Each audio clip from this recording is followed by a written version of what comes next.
Good evening, everyone, and welcome to this, the 23rd episode of Blood on the Thames, a Vampire the Masquerade Chronicle set in London, England.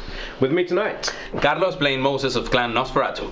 Peter playing Benjamin of Clan Malkavian, I think. Yeah, Rachel playing Katia of Clan Tremere, probably. Philip playing Jim Woods of Clan Gangrel. So, we're going to jump straight into the episode 22 recap. So, in preparation for the ritual to help find where Moses has gone to, Katia, Jim and Will decide to go hunting. Katia goes into frenzy. Yeah, no one to talk. Yeah.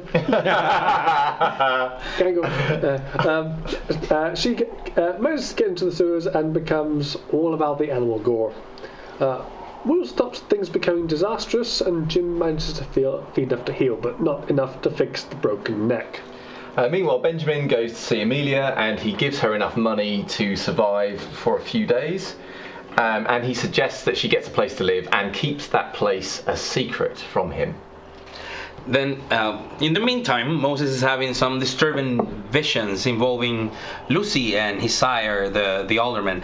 And it is unclear whether they are his mind playing tricks on him or the work of a shadowed figure that was killing rats.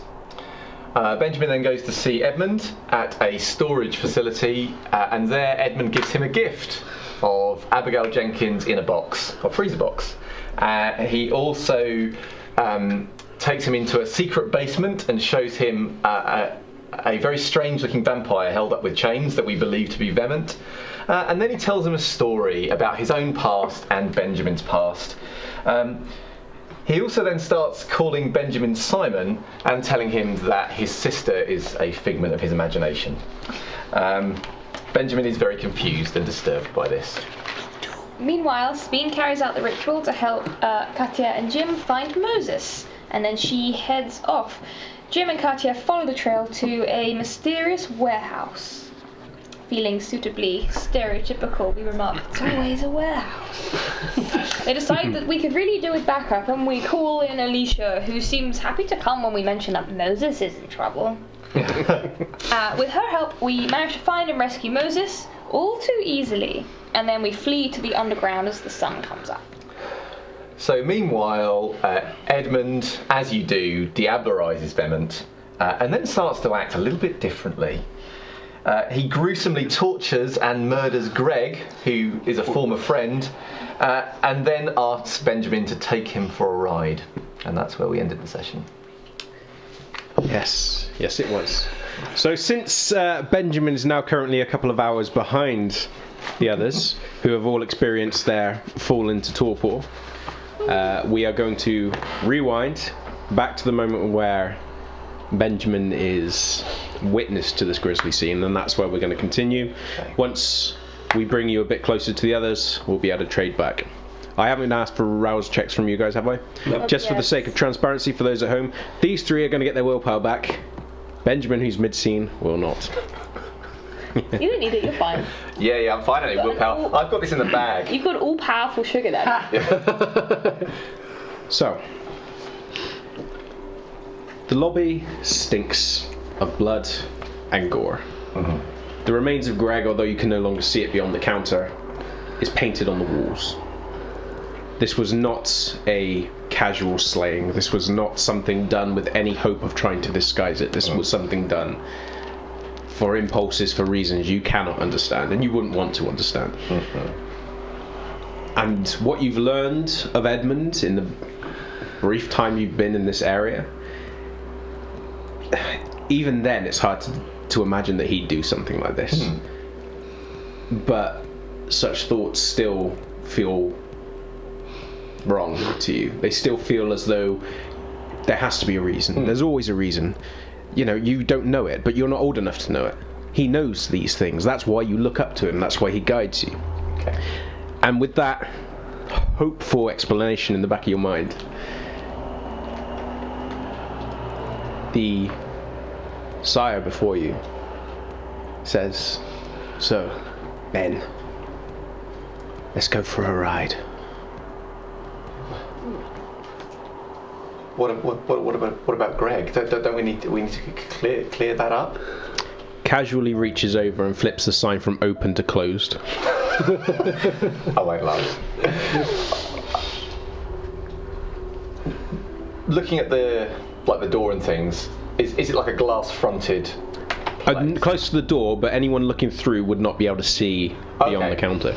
Okay. I mean, unless they managed to lift themselves right up to the corner and peeked. Fine. All right, I'll go forward then. Edmund steps back and allows you to walk through the door, straight out into the coolness of the evening air, or the morning air, and you begin making your way towards your car. Does he lock the door behind him? Yes. I'll say, And the key slips back into the recesses of his coat. Okay. I'll say to him as we're walking across the car park, I say, do you want me to deal with that later? No. I can deal with it myself. Of course. Which is your car? I'll point to it. Waits and gestures. Give him my keys. Sorry, is that what he means? No, he's gesturing to the car. Oh, I'll go to the car. So you are beginning your approach and you climb into your car. And there's the very, very smallest part of your brain which simply says, turn the key, drive. Yeah. But it's the very, very small part of you. I couldn't possibly do that to him. And you watch in the mirror as Edmund approaches and considers the car very slowly, walks around the back and seems to be studying something, and then moves back around and opens the car door and steps in, settling himself, pulls the door to, drive. Of course, I'll start the car. So, where do you want me to go? I'll start pulling out. Take me on a tour. Imagine I am fresh to the city. All right. You want a tour of the London? It gives us time to discuss things. Of course. Right. I'll start driving. You pull away out of the yellow storage, and there is, every time there's a car going past, there's a heart-stopping moment when you think they're going to pull in. They're going to pull in. But none of them do. They keep racing by. And any of the cars that are still there, there is no signs of anyone making any approach. There's no signs that anybody's going to be returning here. And even if they did, the door's locked. And you keep reminding yourself of that as you pull away. Yeah. Because, I mean, you've gone through breaches, but that's yeah. That's on a whole new level. But you begin pulling out and driving off. And there is a long, very uncomfortable silence which carries between them. And Edmund doesn't seem at all perplexed by it. Instead, he's just looking out and studying everything, looking at people, looking at places. Okay. And his eyes just go from one place to another, not in any sort of hurry, but almost analytically, studying everything. And every time you stop at a traffic light, or whether you slow for another car, he turns his head and just studies you. And there is a long moment of discomfort when he seems to be taking in every ounce of you, studying your movements, studying how you're sat, studying when you move, studying how quickly you're responding to the things you're doing. And any times that you look back, they don't smile, they don't say anything, they just stare at you. And then the moment you begin driving again, Edmund looks back out of the window and continues driving. But then a question's asked. And although there's the sounds of the city going on around you, it cuts through all of the noise like a hot knife through butter. So, tell me more about you and I. Consider this a means of helping me remember. Oh, right. All right. Well, you originally found me because you were drawn to my artwork and were a patron to me and helped me a great deal, and then more recently you gave me these gifts and have been teaching me about this world, and you've always been very kind and have been there, you know, because you're so knowledgeable and experienced about everything.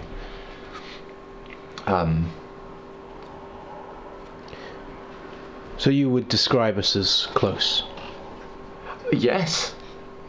Yes, I suppose I would. At least, I mean, well, obviously there's a lot of things I just don't understand or don't know. That's why we're having this talk, to mutually understand the situation. Yes. Turn here. Oh, right, yes. But yes, whenever I've needed you, you've always been there for me, and of course I've always done everything I could to try and, well, repay that kindness, I suppose. I'm sure you've done marvellously. Oh, well, I really am trying my best. It's difficult sometimes, but... How so? Well, just that there are lots of things going on, you know. It's not just about... Well, normally things between us are very straightforward, but there are complications that, you know... Remind me. Oh, well... But there was this exhibition which you've been wanting to do for a long time. It's been very important, and there was one point when another kindred called Michael Chase made things very difficult for you, deliberately and in a most underhand fashion. But you rose above it, and we kept going, and everything was fine. But then obviously the actual exhibition itself, well, I can understand you may not want to think about it or remember it, but, well, they blew up your gallery. And it was only a few nights ago, and you've not really been the same since, to be honest. Well, I imagine it took its toll. Yes, and that's why I'm saying if there are ways I can help you, you know, find yourself again. For now, the conversation will be enough, Ben. Right, of course. So, my memory's a little foggy. Just walk me through tonight. Through tonight? The stress, it's considerable. Well, you asked me to meet you at that place. I've not been there before, and you gave me a gift, and you showed me the place in the basement, and you told me about yourself and about me, and I think you were a little confused, if I'm honest. And then, well, you well, I didn't see it, but I think you drank from, you know, them, whoever they were. You didn't tell me their name. And then after that you left, and then obviously you came back and got me, and then you went and you did what you did to... Individual. This... one of us. Yes? In what condition was it displayed? Well, it was chained up, so it was upright.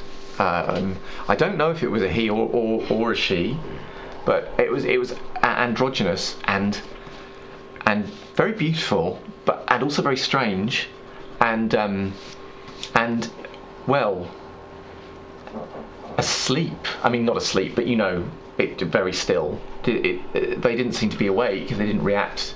I mean, I saw them, but I didn't speak to them, and they didn't seem capable of speaking either. And well, you seem to hold them in high regard. That was my...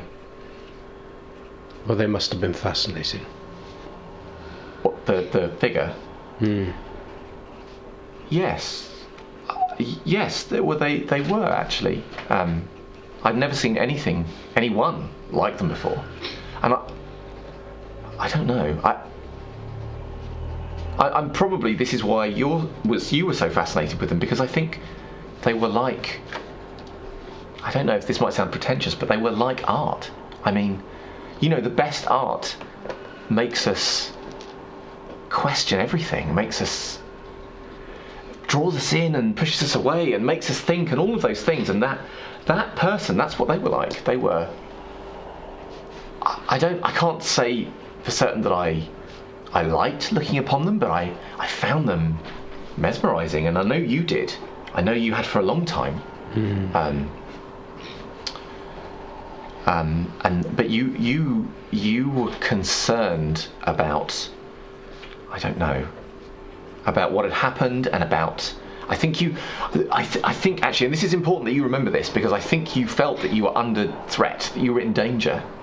By? Well, I think probably the ones that blew up the gallery. You were saying that they'd found out. I think that's what you said. And I don't know much about the ones who blew up the gallery, but I can tell you that when they arrived, people started shouting "Sabbat" very loudly. I can tell you that. And everything got very dark, very fast, strangely dark. Not just nighttime dark. And there were, oh my goodness. Well, luckily you managed to get away before a lot of it happened. I imagine you just, I don't know, you sensed it coming or something. You're very clever like that. But and I didn't see much because it was so dark. But there was some. I mean, it was frightening. I was lucky to get out. There were lots of things coming for us. I don't know who made it out. In fact, I think a lot of people probably didn't. That seems to be the way. The Sword of Cain is thorough. The Sword of Cain? Another word. Have I not gone over this with you? No. I know that you have What a remarkable fault on my part. Oh well, to be honest, I've been so new, and there's been so much to teach me. It's understandable. Well, your kindness in bringing me up to speed shall be returned. Oh, thank you. I can tell you all about the things I've neglected to tell you. All right. Well, thank you. And of course, whilst you're Turn. Oh, right. Yes. Whilst you're regathering yourself, of course, if there's anything I can do to help you, you know I'm here for you, Edmund.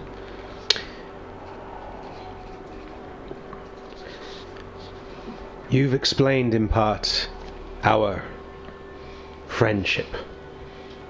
Yes. To whom else am I close? Well, I mean, honestly, I think you know everyone. You know lots of people, but you. Who do I trust?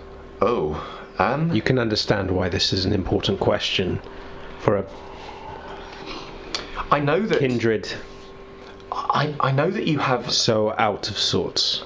I know that you have a relationship of sorts with the Malkavian Primogen. I don't really know him. Yes, that's right. Good, it's coming back to you. Yes.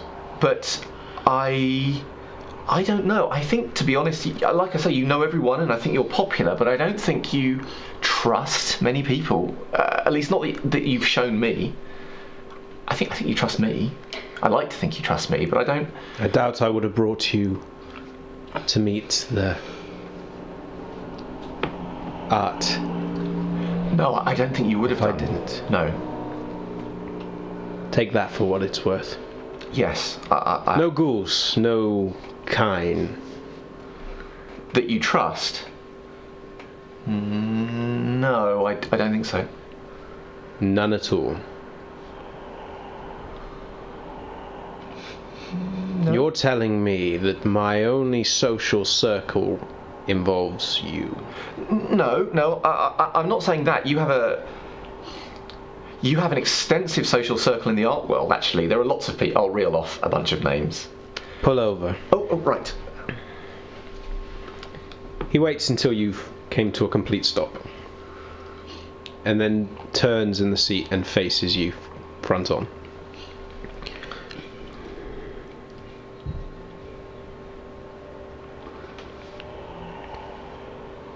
I care not about my art contacts for now. Oh, right, yes. Within our society, whom do I trust? I would not have ascended as high as I am on you alone. Whom do I trust? No, of course you haven't ascended on me. I just mean in terms of trust. Trust's a very. I think you give the impression of trusting people, but I don't think He places a hand on the dashboard in front of you and leans in. And the inches that he moves might as well just be miles in a second in the impact that it has when he comes in close. I recommend you think very carefully. Well, if you are as close to me as you claim, you must know something. If you do not, then maybe our friendship is flawed. Well, apart from the Malkavian Primogen, I suppose there's a Tremere that asked me to send you her regards. I don't know if you trust her, though. I don't know. Name? Her name's Sabine. Sabine Wick. Yes, I think so, yes. I mean, that's the only one I can think of. And often, to be honest with you, you've been very keen on telling me not to trust anyone. That's what you said. You said don't trust them. That's what you said. Leans back in his seat.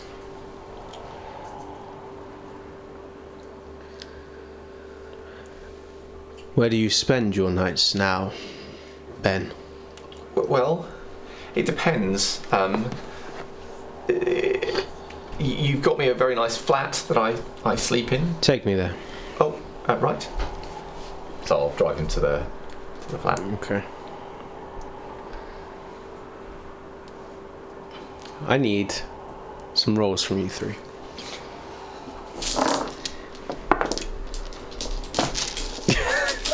Your expression says it all. Oh, that's the point. I mean, I'd argue that's cocked, but I'll take it. Oh, well. If it's cocked, re-roll. This is how I get angry. Yes, I do. 2, 3. Any better? That one was okay. Well, fuck. Not on 5, Not though. quite as Not bad as I on thought. So, hunger totals as of the roll. 4. 4. Oh man.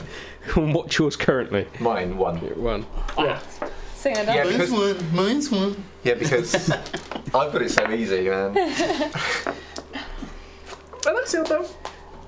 There is a staleness in the air. There is a very old scent which assails all of your nostrils before anything else, and you can taste the rust on your tongue as you begin stirring one at a time. The darkness that encompasses this entire trailer is reassuring in that it reminds you that the door was slammed shut before you managed to make it inside. Although it does feel somewhat claustrophobic and that you have no idea the dimensions of this particular building, and you can feel the limbs of one another where you've just fallen on top of one another. There is a strong sense of relief in that your last moments before you slumped into torpor were of the burning sensations of the sun. Although you never made contact with it, that severe sun-burning sensation is now lifted. Did you want to attempt any healing?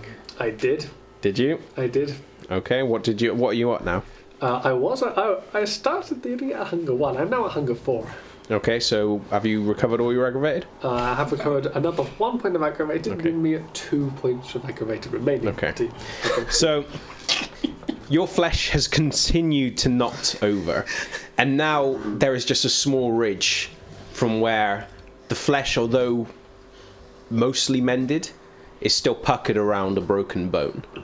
And if it wasn't for the placement of where it was, you might be able to pass it as something that is mundane, albeit severe, quite a severe break. But because of where it is, it's anyone that sees it is going to know that you've done something fucking terrible to your neck, and therefore you should not be moving. So it is still a masquerade risking injury. However, That's why we wear an ascot. an ascot. You have heard the word of Katia.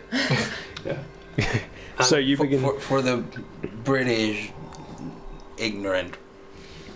Oh, What is an ascot? So you know in like original Scooby-Doo, the necktie thing that Fred wears around his neck, it's basically like It's like a little cravat. handkerchief or like a... Yeah, like private school kid style. Okay, that's an ascot. In addition, as it has been 2 nights since the frenzy, is that gone now, or is it still...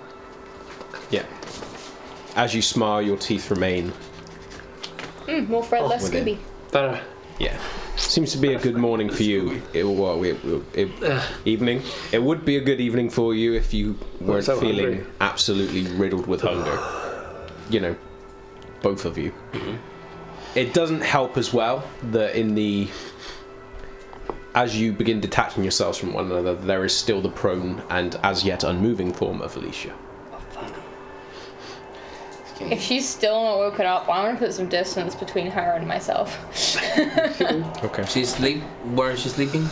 She fell amongst all of you. You've detached yourselves from her. I jumped inside the car. That's the last thing I remember. Yeah, so you would have fallen on top of her. I go inside, get a pillow, put her on her head, and go slam shut the door, turn the card on, comes into life, go into the screen, immediate stuff, log in. Because if not, my safe will be delivering like a gazillion emails and dump all the... You remember the failsafe? So I have to do it at least once a week, and I don't know how many days I've been out. So I just want to see how long have I been out, what has happened, and if I have been inside. Since you got taken from the gallery? Yeah, because the last time was the night before the gallery. That's the last time I logged into my safe system. It's not been long enough that you can't avoid everything just being wiped. Okay. But by your own standards and your own safety paranoia, it was cutting it close. Okay. Okay. So, you all stir. You all feel lighter than you did before, externally. But within, you both feel the constant internal screaming and ache of the beast in your gut. And that wrenching sensation as your stomach tightens in a way that can never be satiated, not fully. What do you want to do? Firstly, I'm going to check to see if the phone has any signal down here. No. You two look like shit. What I'm gonna do? Yeah, let's do it yourself. I'm gonna run a couple of macros. That's a bit better. I'm just gonna write down the macros and run them, so they just fetch as much information from the news, relevant information from the news, surrounding the area of the gallery. I mean, I remember there was an attack before I blacked out, and it was something massive. So I think it could have been something that, even if it's like a conspiracy theory, whatever, I'm just gonna run macros, address, date, event, gallery, and stuff. Can I wander up next to Moses whilst he's working, or is he Leave them running. Oh, well, you have to knock because I went into the card. Leave them running as I get ready to hunt. Okay. Well, as I get ready to go out.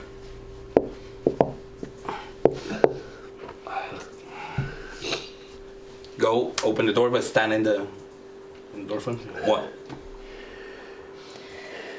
Just settle my own paranoia. Tell me something only Moses would know. What was Foggy's favourite toy? My left hand. Sounds like a Moses response. Happy? More or less. Last night that was too easy. Far too easy. The fuck took you so long? It's been literally a day, 2 days. Got here as fast as we could. 2 days too late. And I just go back inside and close the door.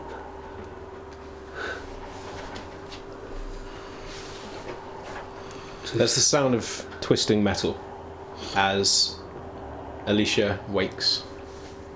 And she sits bolt upright with such a speed that as her hand clasps one of the chairs, it wrenches. Not fully, but the circular metal bar that goes across the top she pulls, as she pulls herself up with such force that it creaks audibly.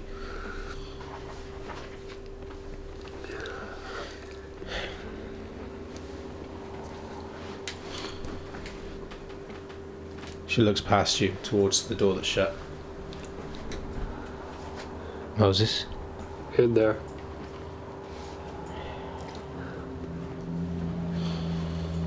Reaches into a pocket and pulls out her phone.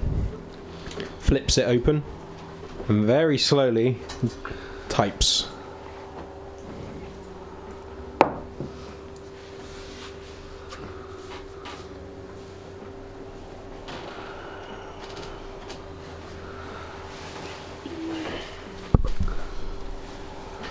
So, what's the plan?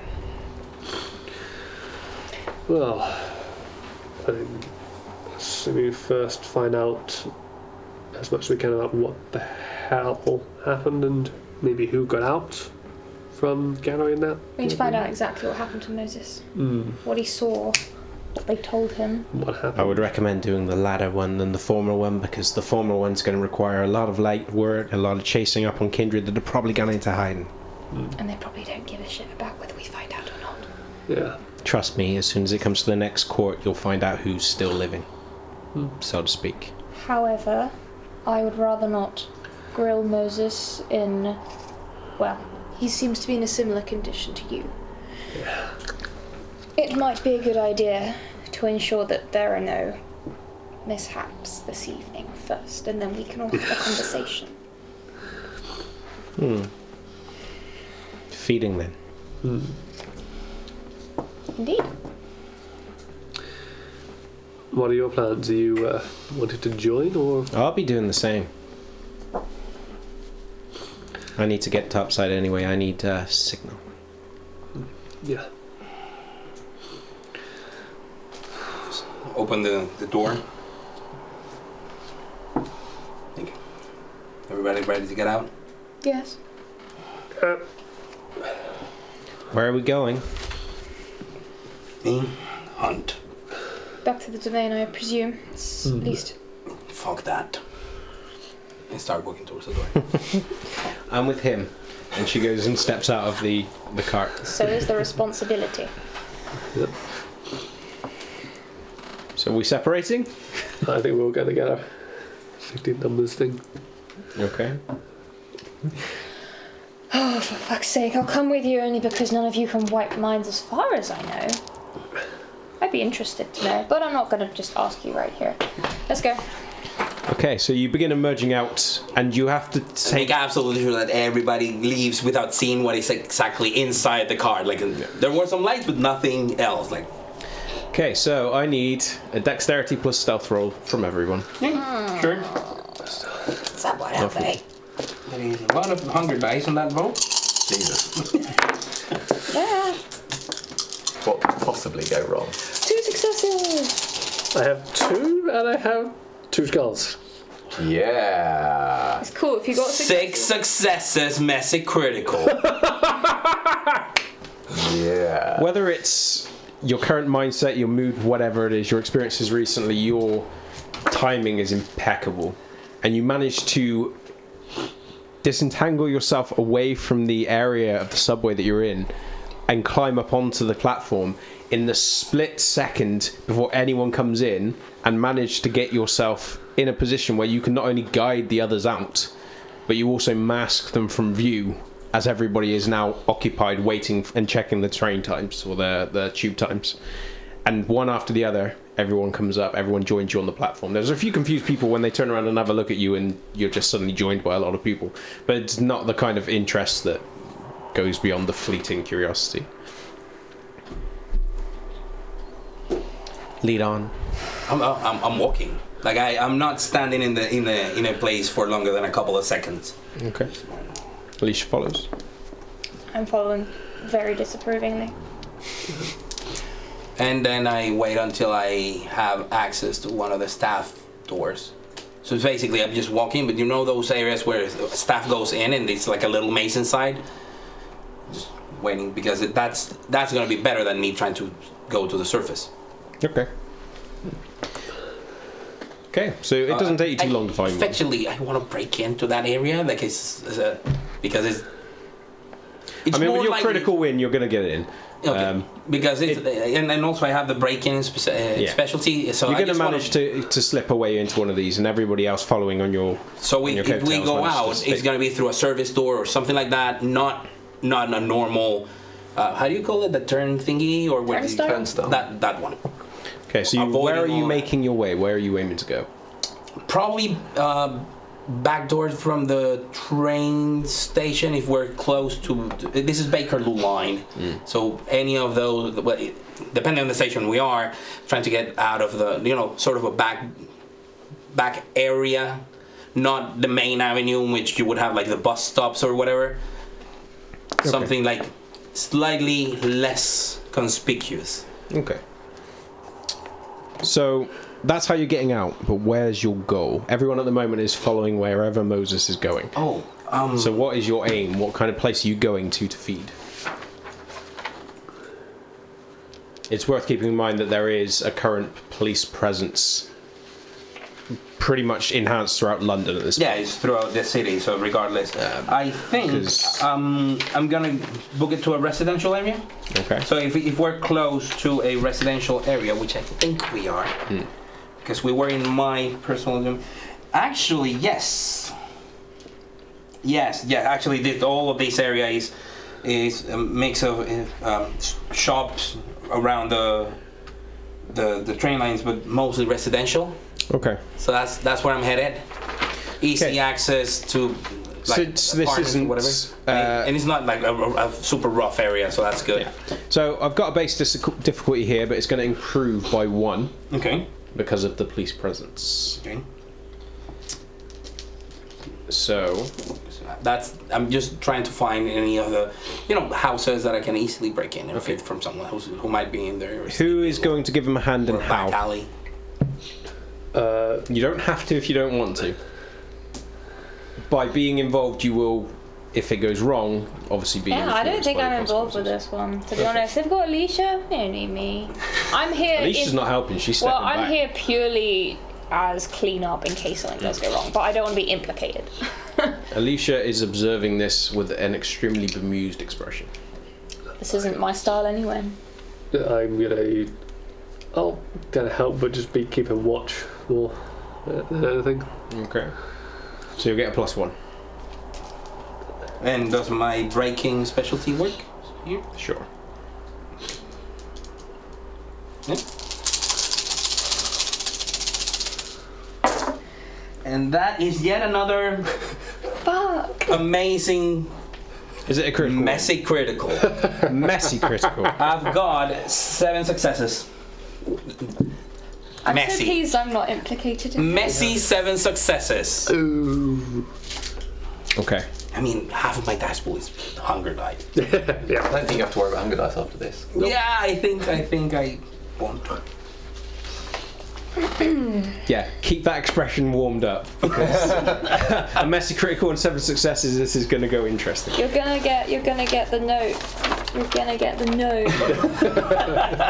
You just carry that around with I you now do. and just I hold, hold it like, up in I hold court. it up like a sign, like Wile E. Coyote at this point. just wear it. Just get it printed on a shirt. That way you Yeah, save I need a yourself t-shirt time. with that. Benjamin. It doesn't take you too long to get back towards your flat. You are, whilst you do maintain the speed limit, you are cutting it extremely close. The discomfort in this car is considerable, and you don't want to be stuck this close, even to Edmund, for longer than you absolutely have to. Okay. So you manage to get back towards your flat at an impressive speed. And then when you pull up, immediately Edmund steps from the car, closes the door and observes the neighbourhood. Very, very slowly, the same analytical stare that he's been affording everything so far. And then waits for you to lead on. Yeah. Take him up to the flat.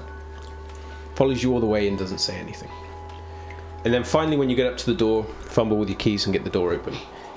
He steps in past you and begins observing. everything. Moves through the kitchen, opens every cupboard to see what's in there, opens the fridge to see what's in there. Okay. Steps into the bathroom, has a look there. Goes through the cupboards, not actively searching, but it's a glance to have a look what you have on display. What things you've got hung up, where you're putting them, what's given pride of place and what you've just put aside. Everything is observed. The same, I mean, in a way it's reassuring because it's the kind of attention to detail that Edmund normally shows. So to you, this is kind of familiar behaviour, but it's never been this intense. And in a weird, paradoxical way, so casual. It's like this is just second nature to this. I mean, it's Edmund, but it's Edmund acting strange. And it's very hard for you to kind of convince yourself that there's not something wrong with your sire. Yeah. Well, he did warn me. He did warn you. Where would you like to sleep?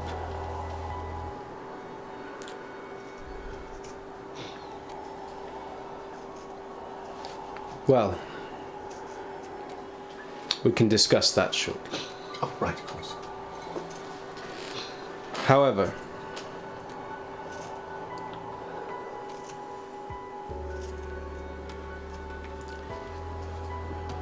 I want you to tell me more. Oh, of course. Tell me everything that happened in my gallery. Well, you mean a couple of nights ago? Specifically this event? Right, well, it was an exhibition. You were very excited about it because you were inviting all of the kindred of London. And who showed up? Well, there was quite a lot of kindred, actually. Let's see. There was quite a few I didn't recognise, but I did see Sabine Wick, and I saw Edward Colbert, and I saw Deacon Rhodes, and I think some of the kindred that he normally associates with, who I don't really know. My Coterie was there. There was... Oh, Michael Chase was there as well. With another Toreador I don't know, sort of hanging off his arm, and a few others. Another Tremere actually, Oliver something. There was anyway a good-sized group. There were nearly all of the clans were represented, I believe, and I think that was a pleasing turnout. I like to think so, and. You asked me to unveil my painting, and everyone came to look at it, apart from Michael Chase, because, well, I think he was trying to make some point or something. I don't know, but he was looking at another painting. Anyway, you said you had something to give me, and you went off to get it, and I unveiled my painting, and I was talking about it, and people seemed, I suppose, pleased. It's always hard to tell. I'm never quite sure, to be honest, how people feel really. And then everything just went black. I mean, not just like the lights went off. I mean, I don't know.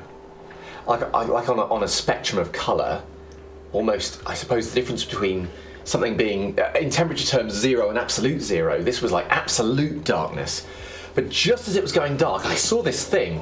I say a thing because it looked a bit like a person, but only very vaguely. Like, there were bits of people in it, for sure. I'm certain of that, but I don't think it was actually a person as I'd normally think of something as a person. Anyway, and there were all these things thrown through windows, and everything stank of blood, and it was very hard not to want to feed. Very, very hard. But, and then everything just went into chaos. It was awful. People started fighting and screaming, and everything went, and I got out as best I could. But there were other kindred there who hadn't come to see the paintings. One of them had a stake and tried to kill me, and then there were others waiting outside, and everything was very, very frightening. Only you? Only me? They tried to stake you. Only you? Well, I don't know, because it was dark. I couldn't see. It's just that I know the gallery, so I was able to work my way out in the dark. But I don't know. They might have been going for others. And when I was leaving the gallery, now that I think about it, I think there was an explosion from that direction, but I wasn't. So I was in a strange state of mind at the time. But you were calling to me. I think maybe I just needed to get to you. I'm not sure. But it wasn't the only explosion. I heard several explosions. I have no idea what happened because, of course, you know, I came to see you, but and you didn't say much about it beyond the fact that you were very angry about them having found out, and that must be the reason and things. And you said you were going to go away. Plans change. You're giving me the confidence to remain. Oh, well, but tell me, you say you have a coterie. Yes. So when you brought me to court the first time, I'm given to understand that there are a lot of kindred in London, and the Prince isn't very keen on there being new additions, especially untested, I suppose, young like me. And there were a few of us that came at the same time, and the Prince decided that we would, I suppose, rise and fall together. He made us share a domain and said essentially if one of us failed, we'd all fail. And so whether we liked each other or not, we just had to sort of get on with it, which has been, well, good and bad, to be honest with you. But yes, that's what happened. I should probably check in with them, because you see, I'm not sure if all of them even survived the gallery, because they were all there, but I haven't spoken to all of them since. Please do. Oh right, okay. So I'll try phoning Jim. This is about the time when you're legging it. Yeah. And then I'll try Katia. Say, oh dear. Oh, this is when you are animal goring? Hello, you have reached Katia's mobile. I can't seem to get to my phone at the moment, but if you try calling me back later, I'm sure we can have a conversation. So I know that they were going to try and find him, and that it was potentially going to be dangerous. So the fact that they're not answering is not a good sign. But I suppose it's getting late. I'll see if I can find them tomorrow. I feel bad because they wanted me to help them, but obviously you come first, Edmund. How very thoughtful of you, Ben. Tell me, it's on the tip of my tongue, they're clans. They're clans? They're well, clans. One is from Clan Nosferatu, one's from Clan Tremere, and one's from Clan Gangrel. I see. And their names? Moses. In the order you've just given me. Moses, Katia, and Jim. Surnames?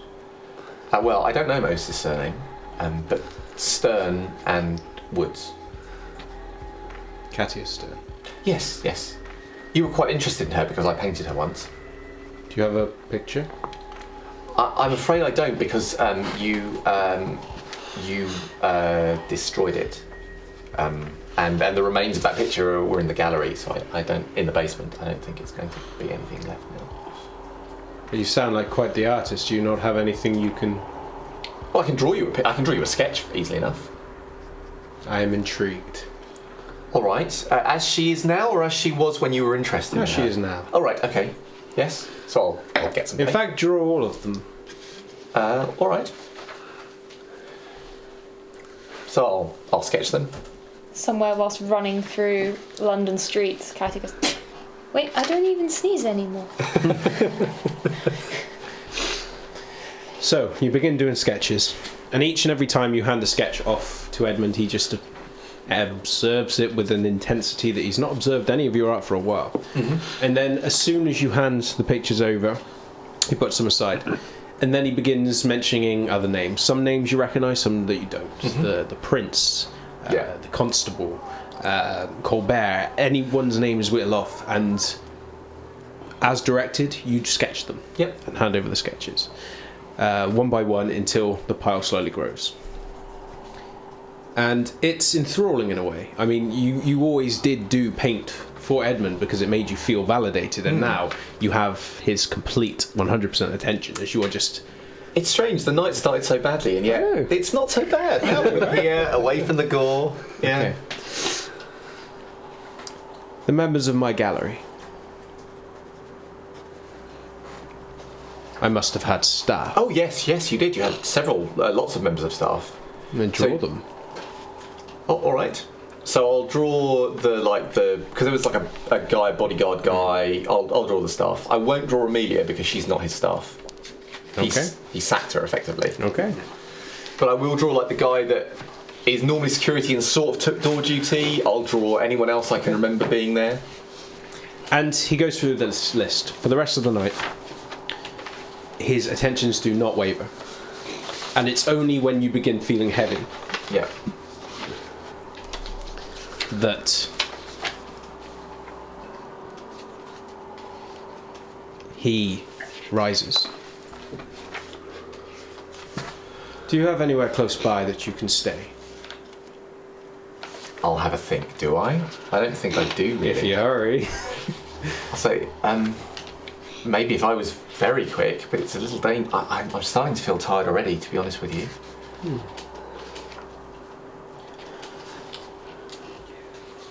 Then I have a compromise. All right.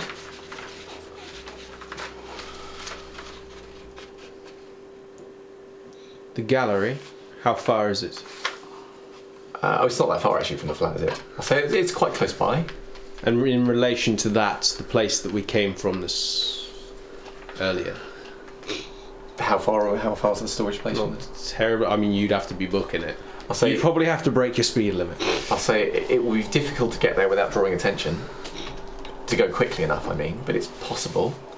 Then here's what we're going to do. We are going to get back into your car. We're going to drive back to the place where you and I began our chat. There is something I need.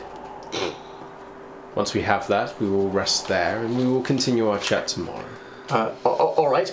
I'll hurry to the car. Take the papers. Take the papers. Pick them up. So I'll dash back to the papers, pick them up, dash back to the car. And begins following you back to your car. And not another word is traded between there. That's probably for the best, because I will be like...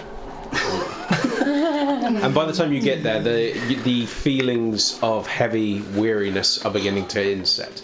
And Edmund is moving very slowly. But there is an intensity behind his gaze that you haven't seen in a long time. Oh. And as the door is unlocked and pushed open, Edmund walks past the remains of Greg without a second glance. Okay. And then as you turn and make sure the door's shut. And locked, hopefully. Yeah. Key would have been chucked to you. Oh, good. So that you can unlock it. And then as you begin making your way in, and the moment that you step past Edmund, he holds his hand out. I'll give that. Takes it. And then walks towards the door at the far end. Before we adjourn for the evening, yes, I have one last question. All right. Who is she? Points towards the crate with Abigail. I'll say, she's an artist too. Her name is Abigail, and you said that you were giving her to me as a gift. Did I? Yes, and you were keen to know what I do with her. What would you do with her? Well, I was thinking about letting her out of the box and seeing how... For what purpose? Well, because I was thinking that... Well, I'm not the biggest fan of Abigail, but she is very talented. It seems a crime to not let her continue her art work. That's what I was thinking. I was thinking that sort of talent should probably be preserved, even if sometimes I don't. I think she might be a little overrated sometimes, but I think she's actually genuinely got potential. Do you know how talent is recognised? Do you know how the talented throughout history have been remembered? Well, I suppose they're spoken about by people like you who have an eye for this sort of thing. And those that are greater than them in skill and reach were never an issue. Sometimes they were never born. Sometimes they were and fell victim to horrible fates. Right. Sometimes they never had an ambition, in which case they are not truly talented. Right. Are you talented, Ben? Well, you think so, and that's enough for me.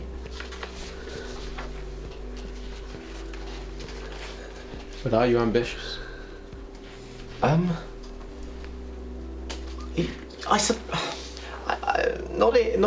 Yes. As in, I do always try to do better.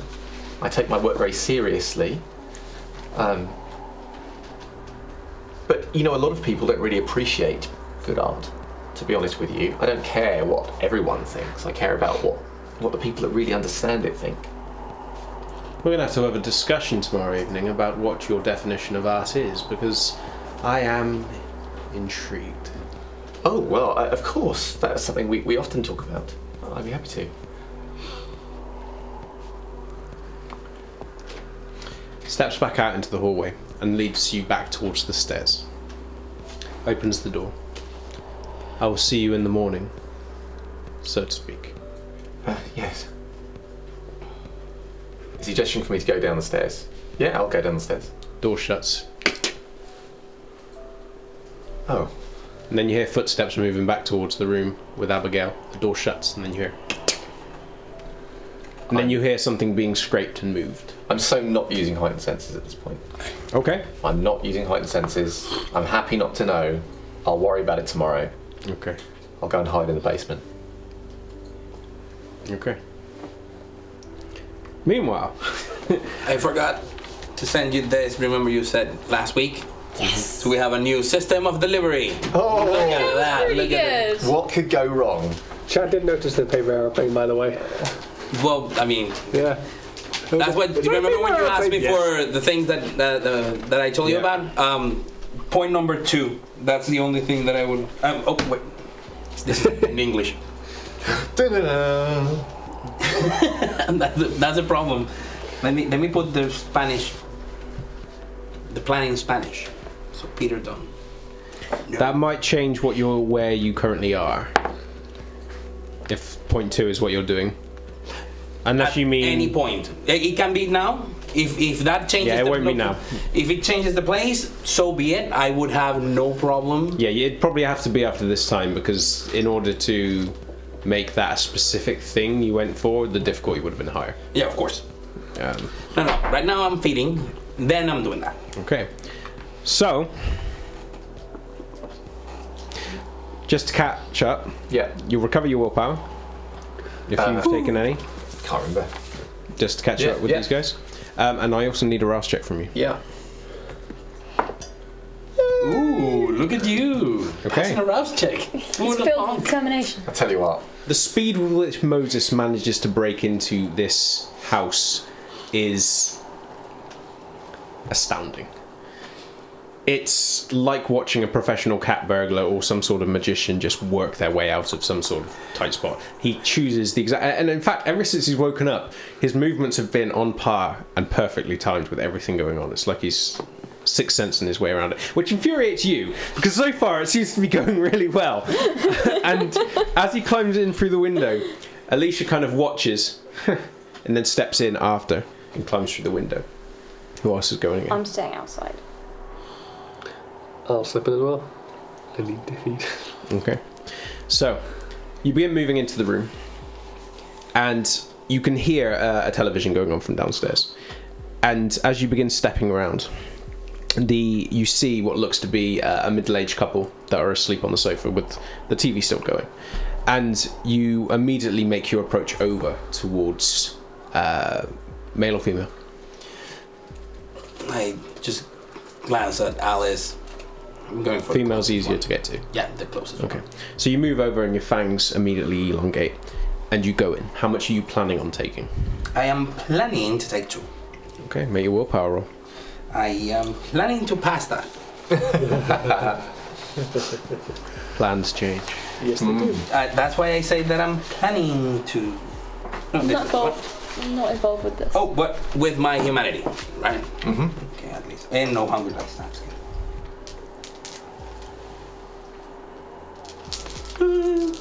Please pass. Please. Please.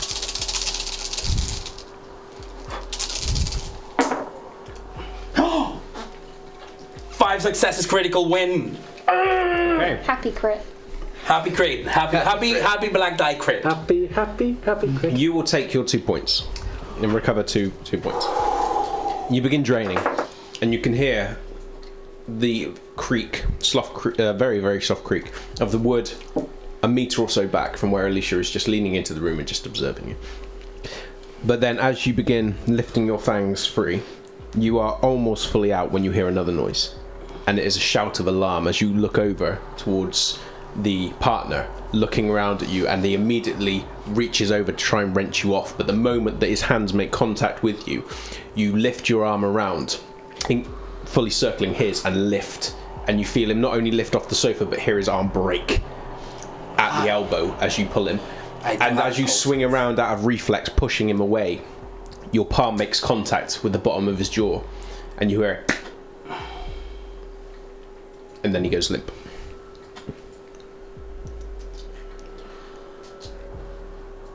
His partner, who is extremely groggy, slumps forward, and the moment that she makes contact with the ground, her in her fugue state seems to recognize his form on the ground and begins crawling over towards him.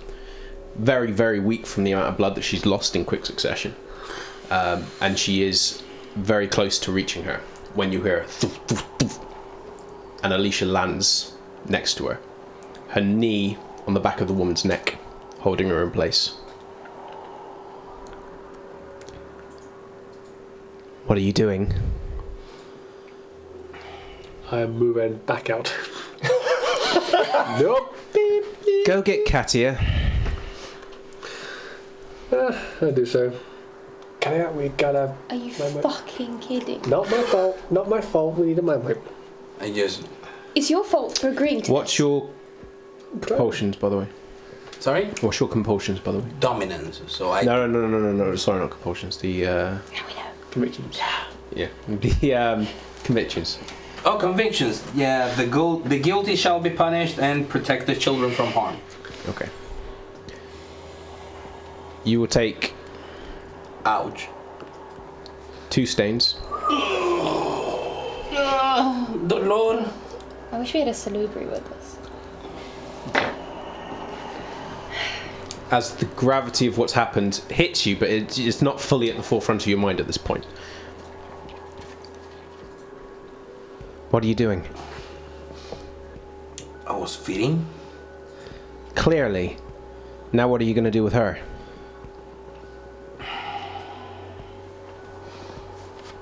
Why do you care? Careful, Moses.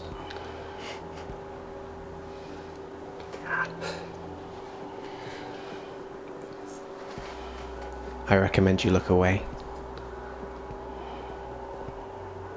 Or? I need a social combat roll from you. Yeah, sure. Have we caught up yet? Yeah. You're coming through the window. I am less hungry. Okay, guys. What the fuck? I can do it. Ah, it's going to be 2-way. Yeah, of It's course. going to be... Look at me. Charisma plus intimidate. Look at me lose. No, composure plus intimidate. Look at me lose more. It's fine. Look, we'll just... Jesus Christ. You've got dice in your... Yeah, but it's black. Yeah. And my roll is pure red. So Okay. Not a problem. Oh. 2 successes.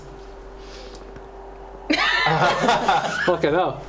Alicia takes aggravated willpower damage. No, I mean, come on. You're fine. That will be wonderful. So that's a messy critical. Yeah, no, I'm done. Back out the window. I'm coming through the window first, so you got me to go. So that's 2 points of superficial willpower damage, halved.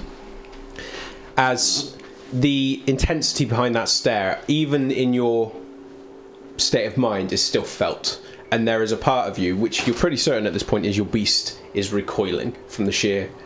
Despite the fact you're not close, your beast recognises another predator. And it also recognises that this is a battle that it is picking, that it is not likely to win. Yeah.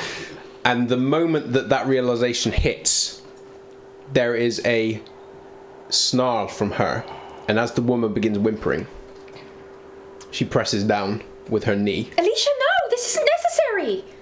I need charisma plus persuasion roll from you. This is negotiation. Yes. Aggressive negotiation. If you fail this, Oh no. I'm dead. I mean, she's dead, then I'm dead. And then you might be. We all dead.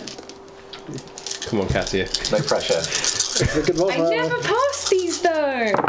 Do you have willpower? 1, 2. Oh messy shit. critical. No, that's a happy critical actually. 1, Oh, 2, yeah. 3, 4, 5, and then 7.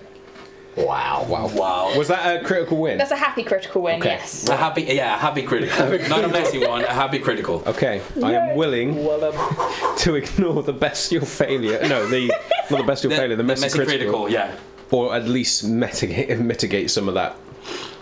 The moment that you say this, the whimpering from the woman, which slowly begins cutting off as her air supply is being crushed, lessens.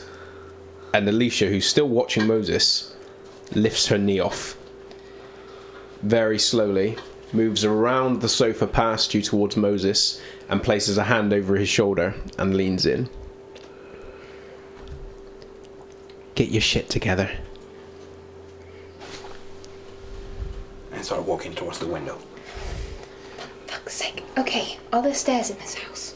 Leave the guy at the bottom of the stairs. He'll have fallen and passed out. Simple. I'll erase both their memories of the last 10 minutes. Raise first, I'll shift. Then, Okay, and I will shifting. kneel down by each and go. Forget.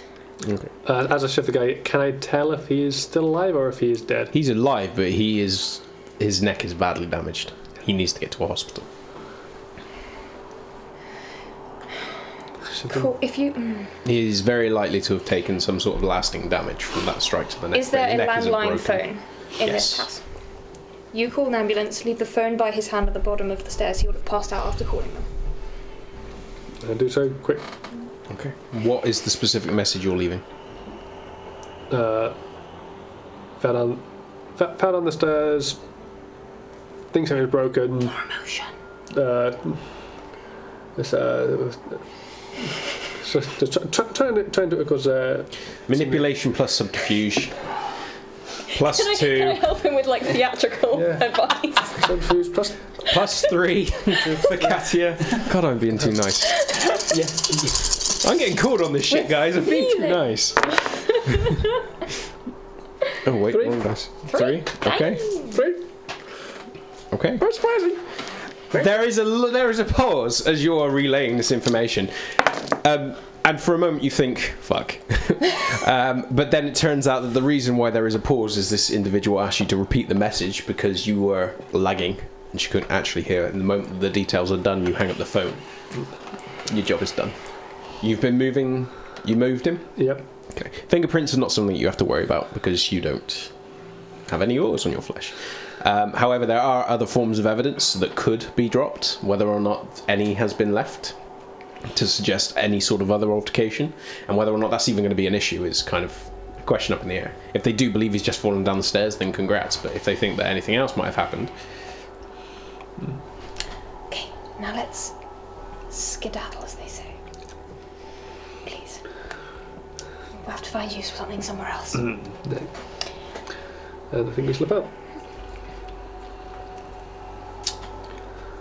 Alicia steps out. Waits until you both come out and then shimmies the window back down.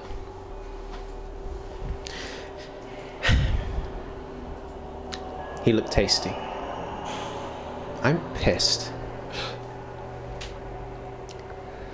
Okay. In this round of following the leader, where are we going? We should probably go back to our own domain. Actually, I'm already on my way to the domain.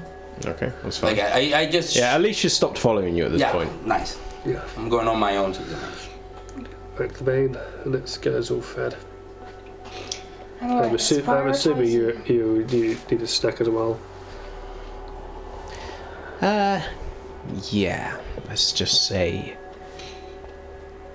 my temper's a bit frayed. You and me both. I can hurt him if you like. Only cost That you a won't make minor me feel boon. better. No? Okay. Might even be willing to do it free if he gives me another shitty look. How about we wait till we interrogate him to find out what the fuck went on in that warehouse? You can interrogate, but he's just pushed my schedule up, so the moment that you manage to tag him down, I'm calling him my boon. So, whatever state he's in, his ass is mine as of tonight. Fair enough. Well, as long as someone's keeping an eye on him, I guess you're probably the best person. Okay, let's go. We'll do things your way. I'll just be on hand in case of another altercation. Okay. You start making your way back. Good. We're going to be jumping one last time to you, because I want to get you caught up so that you can actually interact with your coterie. Nice. So when you wake, Yeah. there is... Have you got any of your senses up? Well, I'll probably have to because there's no light, I'm assuming, in this basement. So when I wake up and it's dark, then I will start pushing my senses to just have a look around, have a listen. There is absolutely no movement whatsoever. Actually, there is. And it is very, very distant and it's very, very muffled. But it is the sound of someone whimpering and someone breathing heavily. Do I think it's coming from the direction of where Abigail was put in the box? Wits plus awareness. Plus all specs? Yes. Okay. Now we're talking. Or not. Oh, crit that is win! happy critical. Happy critical. 4, 5, 6 successes. 7. Seven. Thanks for counting for me. Holy shit. It is most definitely Abigail. Uh-huh. You get the sensation that the reason that her breathing is so heavy is she's running out of oxygen. Oh shit. Steadily, but she is not yet out of oxygen. You get the feeling, the difficulty, she's still unconscious, but her breathing has become more ragged because she has not yet run out, but she is running out. Okay. You get the feeling that whatever device she's on has not been changed over as it would normally be if she Yeah. had been captive for any long time. Right, I'm going to try and... Can also see in the darkness, as you're quickly looking around, something that you didn't notice before because of the whole, Edmund giving you a great big kind of spiel that rattled your mind kind of thing. Yeah. And as you're looking over and towards the corner, you can see numerous crates that have different European stamps on the side of them. Okay. And they're quite large sized. The chains, and a few other tools which have been folded away over into the corner are the only things that occupy this room other than the stairs leading back up. Apart from the massive human-sized dust pile which lies at the centre of the chamber. Sure. What do you want to do? Well, I think what I want to do is get out of this, get into the room where she is suffocating and try and stop her suffocating. Okay, so you begin rushing up the stairs. Go for the door? Yeah.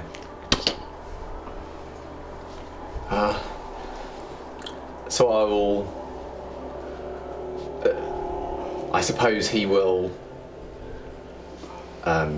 scurry back down to the basement. He'll look for anything he could use to help him get through the door. Okay. So wits plus investigation. Okay. 3. 3. And how much did you get previously on your last check? Oh, like 7. Oh, okay. Well, yeah, that'll be enough. It was with your critical win, definitely. What is with the critical win tonight? Yeah, some big rolls. Or the this happy evening. criticals of people. We've also had a few unhappy criticals. Yeah, it's the so balance you it begin out. hunting through, and then you find, folded over in quite a faded leather, tenderly kept, what looks to be surgeon's tools, which has been arrayed along. You manage to find a few bits and pieces which, although difficult to use, might be able to slip into the lock. Because it's an old style lock for this particular room. It's one of the actual turning ones instead of one of the slip keys. And you manage to go back up and start working your way through it. So, I'm going to need a check from you, which is going to be dexterity plus larceny. So we find out you've got loads of larceny. I can find anything on my sheet. Oh yeah, okay. And it's going to be with a -2 because you are using inappropriate tools. 2 successes. Okay, that's good enough to get If the it basic wa- lock. Yeah, oh, if it was not enough, then it would have been bad. But that's So fine. you begin struggling, and then you hear the and the door opens into darkness. There is no lights on. Whatever lights were on has already ebbed out or died or just been switched off. I'll go to the door where... Have another go. Make another check. Same difficulty. Yep. No, bestial fail. Actually, no, hang on. I'll spend a point of willpower. That's what willpower's for, I remember now. Mm-hmm. Well, maybe. Good luck. 2. Yeah. You frantically begin moving, and door opens. And you step into the room. And the two things that grip you is that one of the large boxes which is in here has shifted. It's been moved to occupy the right side of the room. Yeah. And Abigail's safe is still there. The padlock's still on. Okay. Your lock-picking tools are not going to work in that padlock. It is a completely different thing. Sure. The ones you've got is not going to fit in that small gap. What do you want to do? So the breathing apparatus that she has, assumedly, is inside. It's inside with her. Great. When Edmund unlocked the key to that padlock, assumedly that was a different key to the one he used for all the doors. Was it kept in this room, or was it? It was kept on him. Is he in this room? Not that you can see, but you know he came this way. I'll say Edmund. Okay. How sturdy does this padlock look? Does it look really hard? It's a reinforced padlock. It's one of the newer ones. Okay. Well, newer ones. The best that 2001 can provide for a padlock is, 2001 padlocks are probably sturdy enough to keep Benjamin out. So I'll look around the room quickly for signs of Edmund being in this room. You can't see anything in any of the boxes that are undisturbed apart from the long one against the right side of the wall. Well, that's where I'll go. Okay. If that's the one that was moved. And I'll see if he's in there. You open it, and Edmund is indeed in there, surrounded with earth. Okay. That he is partially submerged in. He is unmoving. He is staring directly ahead. So I'm very sorry about this. I'll say, I know he's probably not reacting to me, but this is urgent, and I'm going to try and find the key in his pocket. Alrighty then. Of course he's going to wake up. Alrighty then. Okay, so... are you trying to do it delicately or quickly? Depends how bad the breathing sounds.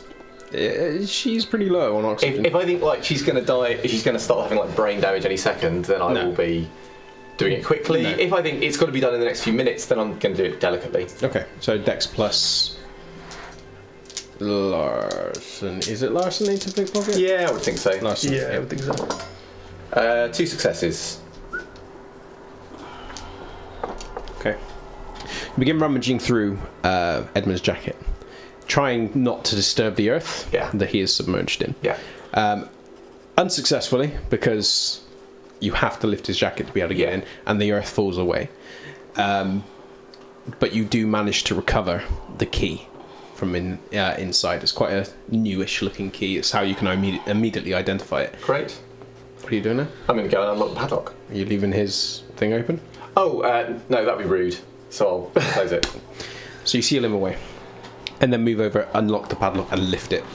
And Abigail is still in there, still unconscious, breathing heavily, and the meter that's on the breathing apparatus is in the red. Does there look like replacement tanks or things Not around that you can here? see, but there are plenty of crates in here. Okay, I will start trying to find... I'll look for anything that... any crates that look... that they might hold medical equipment or whatever, but I will try and find a replacement canister. Okay. And failing that, I'll remove her breathing mask so she can actually breathe. Okay. Rummaging around in the room, are you willing to go through many crates, or are you going to try and isolate? Are you willing to go through everyone, or are you going to try and do it as quickly as you can? I think he'll do it methodically, but when he starts, if he's not finding one in the first few crates, he'll just take the breathing mask off because he doesn't want her to die or get brain damage. Okay, so you manage to go through each of the crates, and there are various different items and articles. There's a lot of dirt. A lot of dirt. I'm not worried about the dirt. Every single one of the boxes that's stamped with the European insignia, they're up. So I'll be looking for different crates then. Yeah, so you managed to find one of the ones which is basically filled with multiple scuba tanks and variations of. None of them have the apparatus which attaches to this particular type of mask, but you get the feeling that making this one currently fit would be easy enough. I will do that. I will swap it over. Okay. There is a long moment where, as you remove the mask in order to change it over, she starts inhaling deeper. and within a minute or so, as your fiddling begins to stir, and it takes you that kind of oh shit, and you start fixing it more, and then when you finally got it in place, you slip the mask back over. Her eyes fluttering as she starts twisting, glimpse over towards you. You have no idea whether or not she recognises you, whether she sees anything, Sure. but then she slumps again. I assume it's dark in here anyway. Yeah, it's still dark, but there is obviously movement up above. Oh yeah. That's fine. So, Okay, so close and lock it again. It's going to feel weird about locking this again, because you know. you don't have to. I mean, technically, it's a bit grey now because Edmund said that she was my gift, but at the same time, he seems to be This not is happy. how you navigate a blood bond, guys. He seems to be unhappy with me letting her go. I seem to recall that was the. What do you think would disappoint Edmund? I mean, everything really. I think if I let her go without having talked to him first, because he said he wanted to talk about he wanted to talk about something to do with her. Okay, so in that case, are you going to lock or unlock? They'll leave it unlocked. Well, I'm going to leave it unlocked. Make a willpower check. No, make a. Is it? I think it is willpower potentially. I think it's intelligence plus resolve. Can Oh, someone okay, check yeah. for me? I'll take that. Because this is obviously an counts, doesn't SPC's it? life is currently kind of Yeah. up in arms, so I do want to check yeah, the maybe it roll. is. Oh, shall I hold that roll? While you Yeah, look it up? hold the roll for me. I mean, we've got enough potential bodies flinging around at the moment. Let's try and mitigate. I don't know if it's going to be relevant when he wakes up anyway. Wow. I believe it's something that we can look at because I think we're about to jump to a break. Yep. Is that correct? Yeah, well, it's nearly So half about past. time. Yeah, I believe so. Oh my god! Oh, fail. I sent the pictures, but I didn't send them to you. So, the Dylan, God. are we Dun, dun, split into a break? Are we due for a break? Yeah. Yes, okay. In like 5 minutes or so. You can just Okay, well, Yeah, if we'll we just find want this to... info. Yeah, we'll find the info, we'll make the roll, and then we'll cut out. In the meanwhile, guys, this is a Jaffa cake. For those of you that do not know, it is a cake. It is not a biscuit. I need one. Might be quick to go from the- I've just started a rage war. And it is yummy. Well, If you don't have them, eat them, but have the McVitie's one. The things you learn in the vampire game. Any success? We have a Jaffa We're cake. getting there. You're looking for? I'm sending them to you now, Dylan. Okay. Many apologies. Apologies for the delay, guys. Well, I'm not really, because I get to eat Jaffa cakes. Yeah, I'm not going to find it anytime soon, I think. Okay. So, assume it's willpower. Assume it's. Sure? I can do it intelligence plus roll if you want. You want to How different is resist the your ball? sire? Well, one has hunger, Yeah, one doesn't. resisting the blood bond. I think it could be with willpower, or I think it was intelligence plus composure. Or Resolve. Okay. Resolve. We'll go on that assumption for now. Intelligence plus resolve? Yes. Or, yeah, okay. Well, if it's resolve plus composure, then it's Oh, willpower. actually, I do. it's not enough. It is resolve plus intelligence. Yes. It's not enough. See? I fail. 3 successes. Okay. So you leave it unlocked, and you step away. And there is a gut punch of guilt that immediately assails you. And it's made worse by the fact that you know, not more than a metre behind you, Edmund is lying there. Lock it back in place, and then step back and exhale as the moment passes you. Is he still not waking up? No. Do I think it... Well, okay, in that case, I'm going to go back, open the lid, slip the key back in his pocket, Okay. and put it down again. Do me a favour. Do Another. wits. Wits plus intelligence. Wits plus intelligence. Yeah, I'm doing a weird one. 4. Okay. You managed to get it back in the exact pocket because Edmund's Yeah. jacket has numerous pockets. I'm sure. Not in weird places. They are all, in logical places. He's not Yeah, that, He's a wonderful man, but Yeah. he has eccentric kind of jacket tastes. Yeah. And you managed to slip it straight back into the same place where That's you the knew only it was thing I've been before. able to relate to him about. So now this is done, I'm going to backpedal out of this room, shut the door, and I suppose I'm going to go back into the basement Okay. because that's where he wants me to be. Okay. So you close the door, move over to yours, go into the basement. Yeah. Okay. Close the door behind me. And wait, I guess. Okay.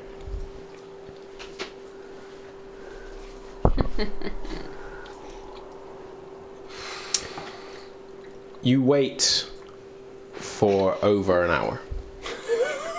Man, this guy. Late sleeper, huh? This guy. And it approaches 2 hours until finally you hear that.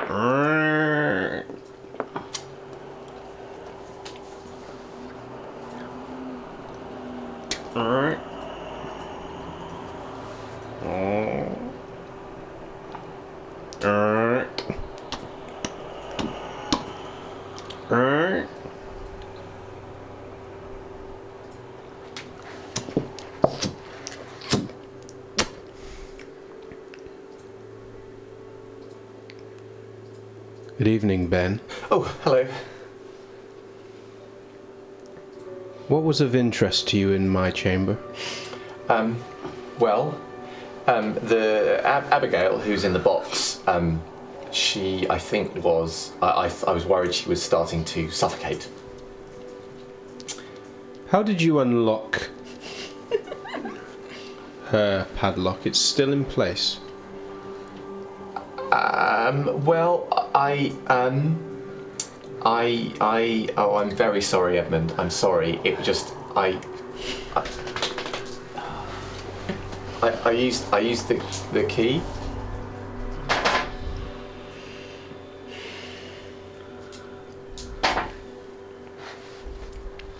Okay. Edmund closes the distance between you in a second Okay. and lifts you bodily by the throat. Okay.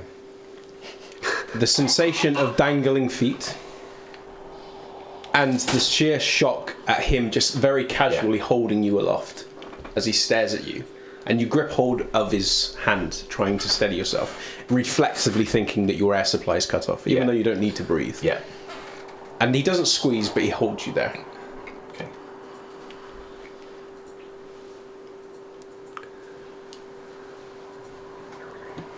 Find anything else interesting, did you? No, Edmund. No. Lowers you very, very slowly. Just as you're about to hit the ground, he launches you across the chamber. Ouch time. Hey, at least it'll be hard because it's wall damage, as we have previously ascertained. Yeah. You really want to start dangling that again? It's wall damage! The wall does the hurt! Counts as half a weapon damage, I'm sure. Wall damage. Unless he's the falling worst onto, damage. like, swords, a wall of swords. A wall sword. Okay.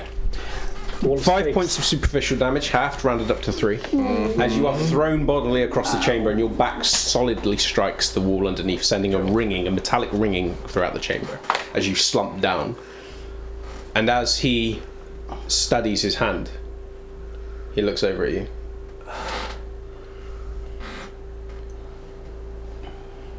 You should be very careful what you do, Ben. I will. I'm sorry. I'm sorry. She was dying. I didn't know what to do.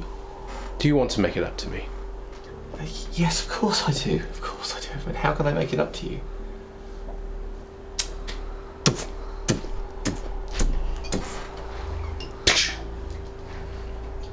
Do you still have heightened senses? Yeah. Uh, So he's gone upstairs and gone out. Yeah.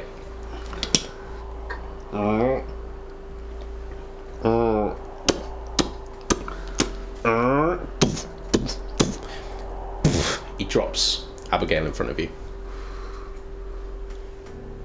Show me your art, Ben.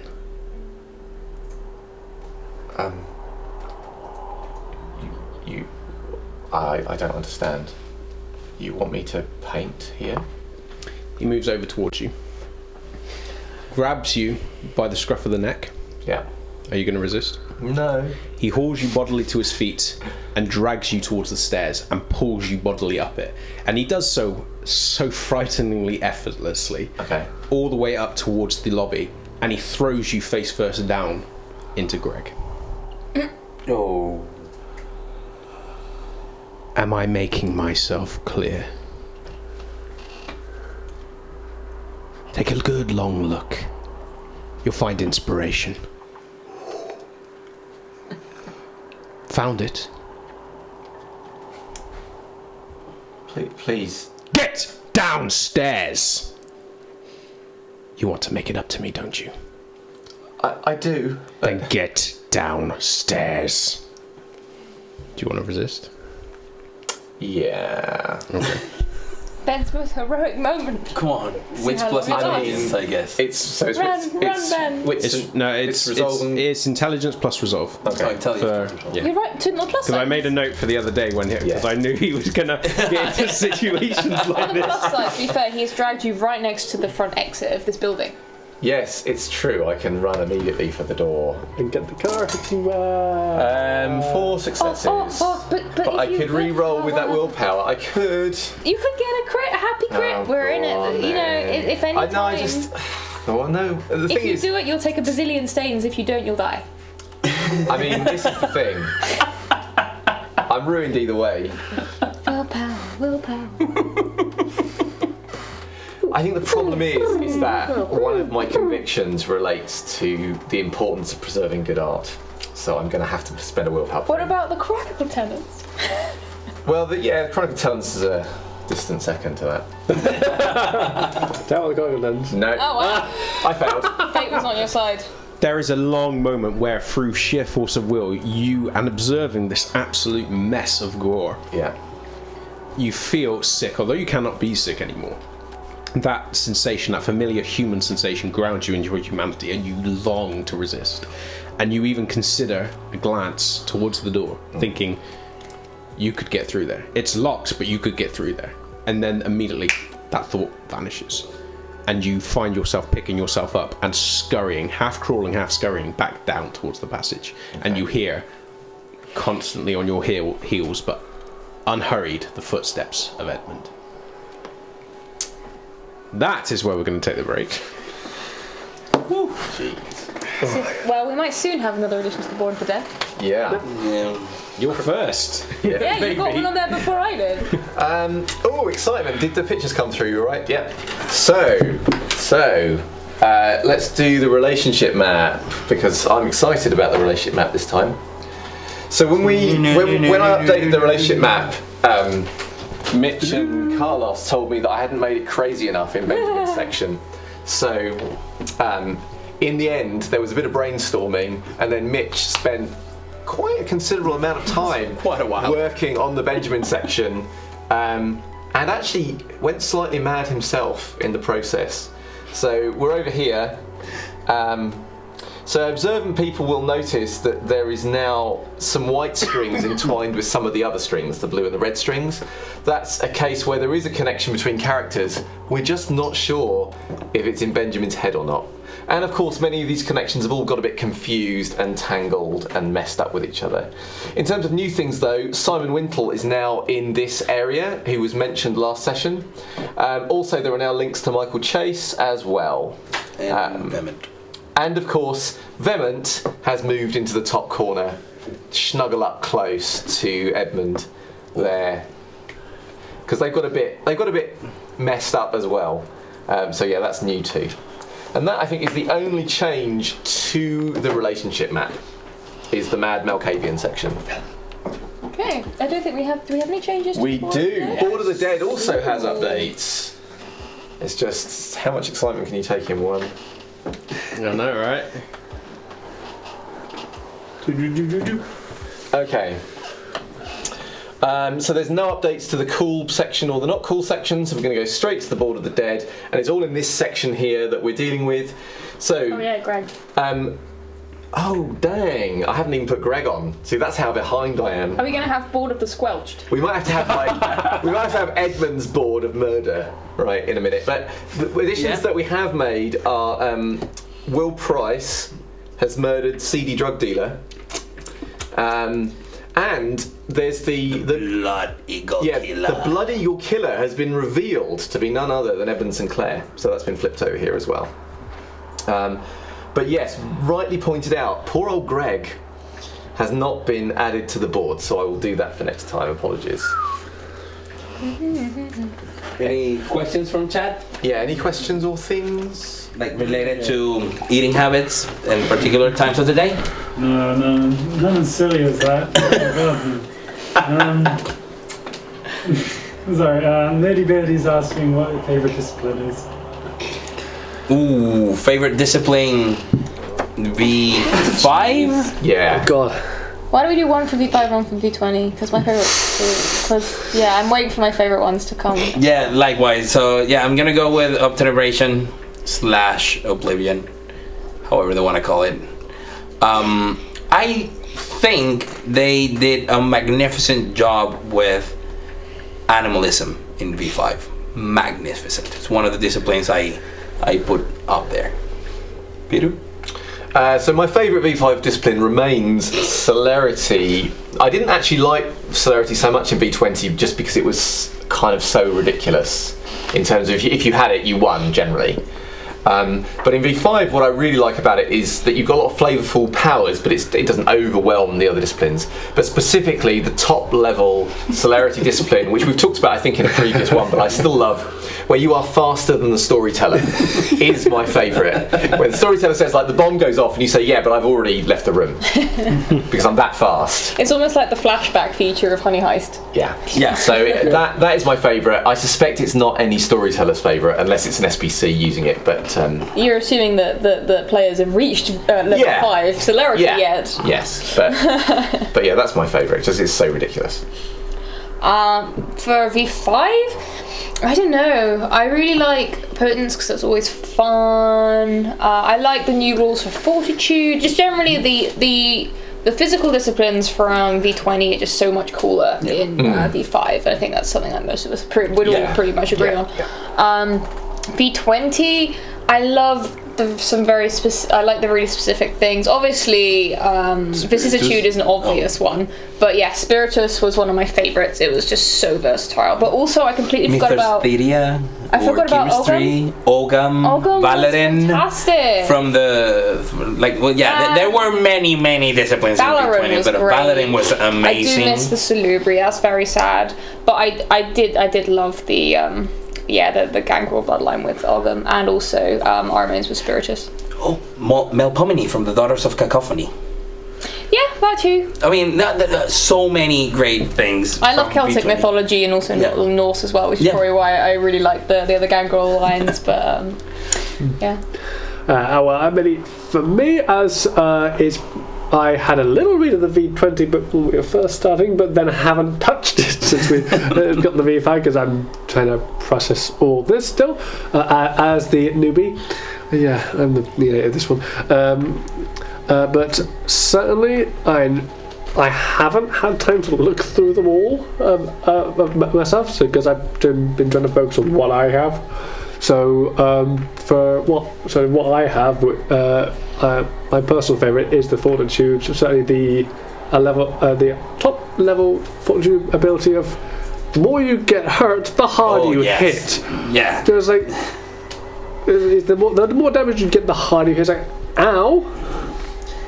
How you know? Yeah, the more you think. No brain, no pain, but then a lot of damage. Oh crap! Any other questions? I kind of wish I was that one. Are you guys interested in seeing the Contagion Chronicle, which is up on Kickstarter by Onyx Publishing? I didn't even know it. When did that go up? I wasn't aware.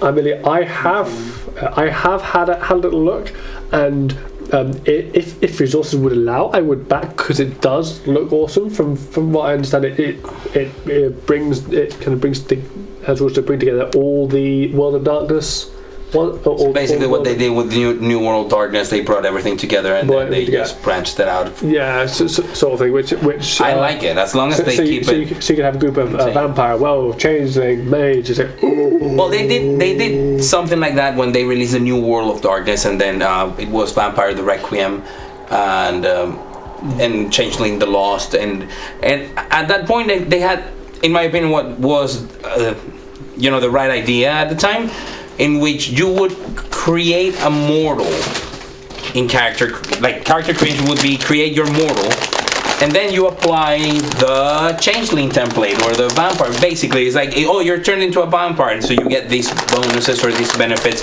Instead of creating a vampire, you would create a mortal, and also it would slightly level the playing field, because if you went for the V20 rules, creating a mage, even though you could bend reality to your will, a werewolf shows up and you run in panic because you are a mere mortal that can be just squishy as hell. So it was very, very unbalanced, and seeing that they're trying to do this with V5, that at least the same, you create your human concept and then apply whatever template it is. Really interesting.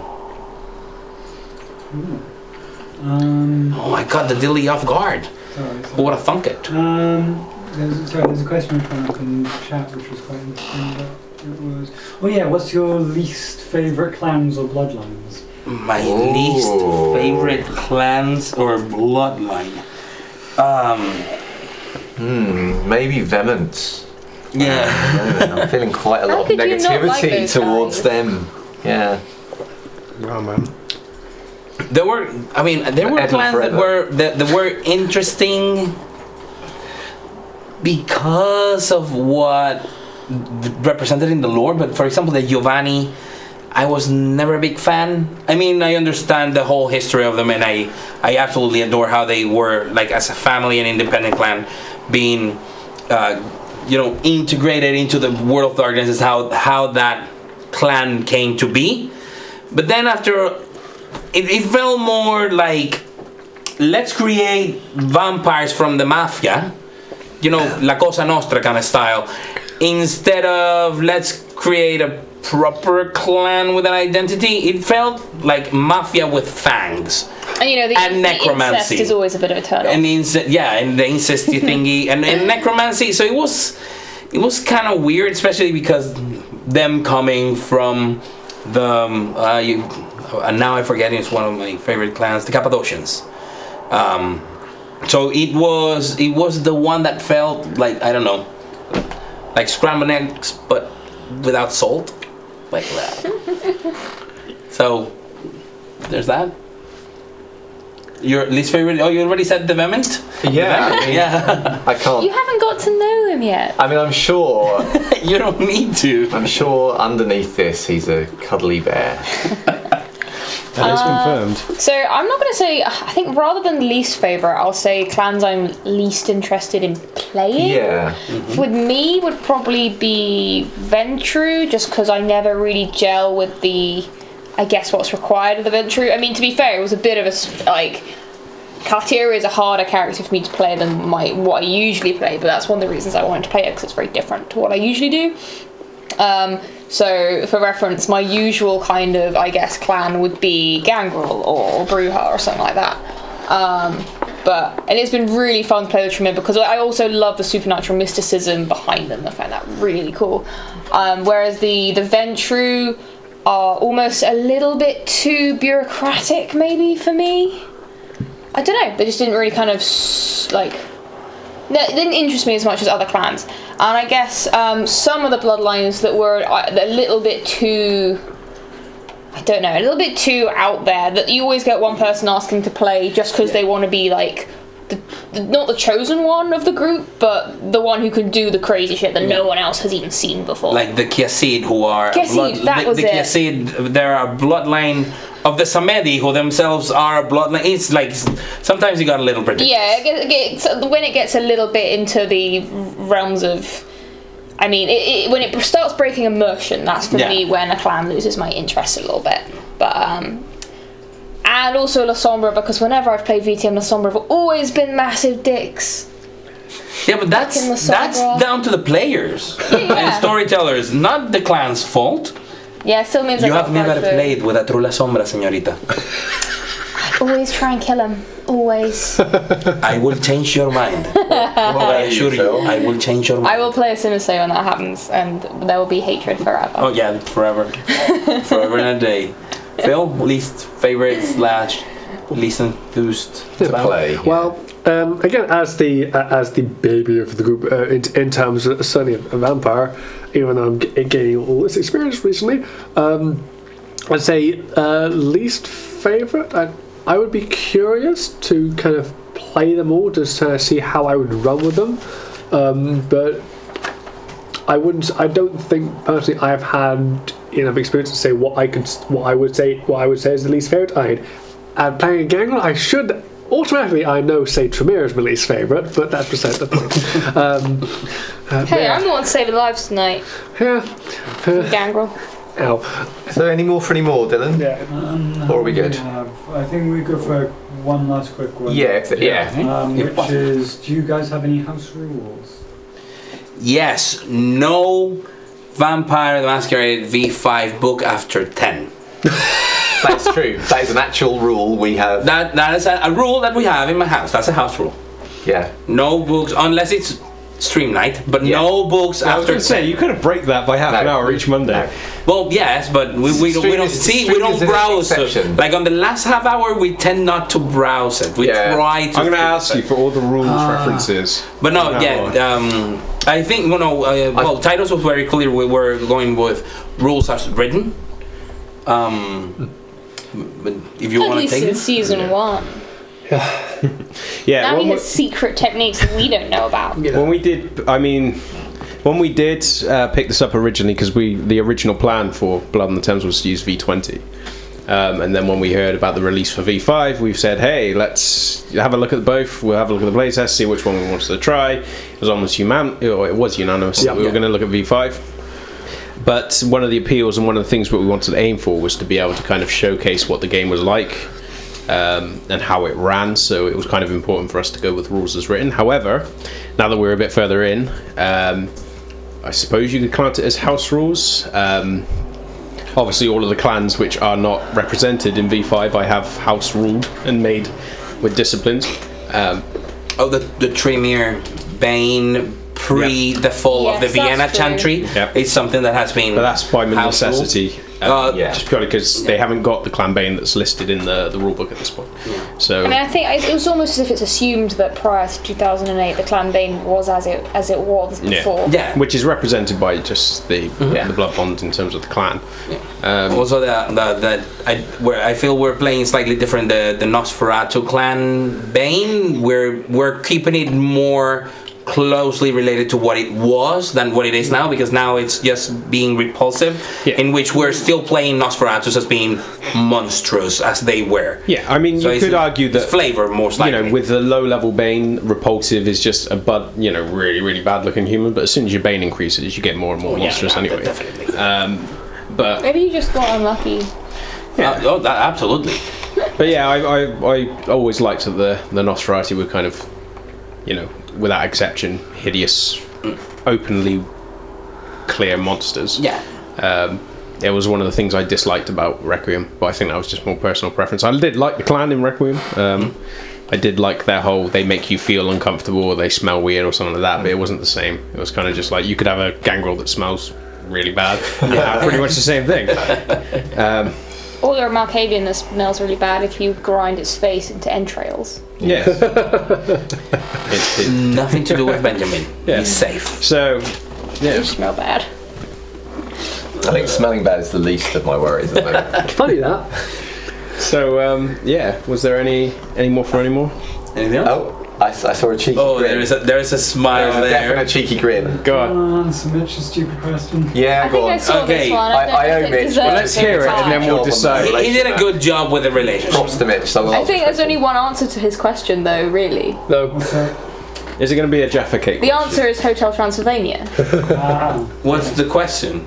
What's your favourite Adam Sandler movie? Favorite Adam Sandler movie? I don't understand the question. Sorry, don't get it. Probably Happy Gilmore. That's mine. You're approved. Hotel Transylvania, Yeah. because animation is Yeah, yeah. the best. Hotel Transylvania. Although he did one that's called Spanglish, and it's not hilarious to anyone who's not bilingual. Oh, I did like was it Big Daddy? Big Daddy was, yeah. I liked Big Daddy as well, but nah, Hotel Transylvania. We ready? Not good. Okay. Blah blah blah. I think mine is probably one that Jim should probably watch at some point, which is anger management. Anger management, dude. That is a good goose forever. Yeah, Jim should probably watch that at some point. Cool. Get back in. We're back. Hello. Don't know why I keep saying hello. I'm always here. So.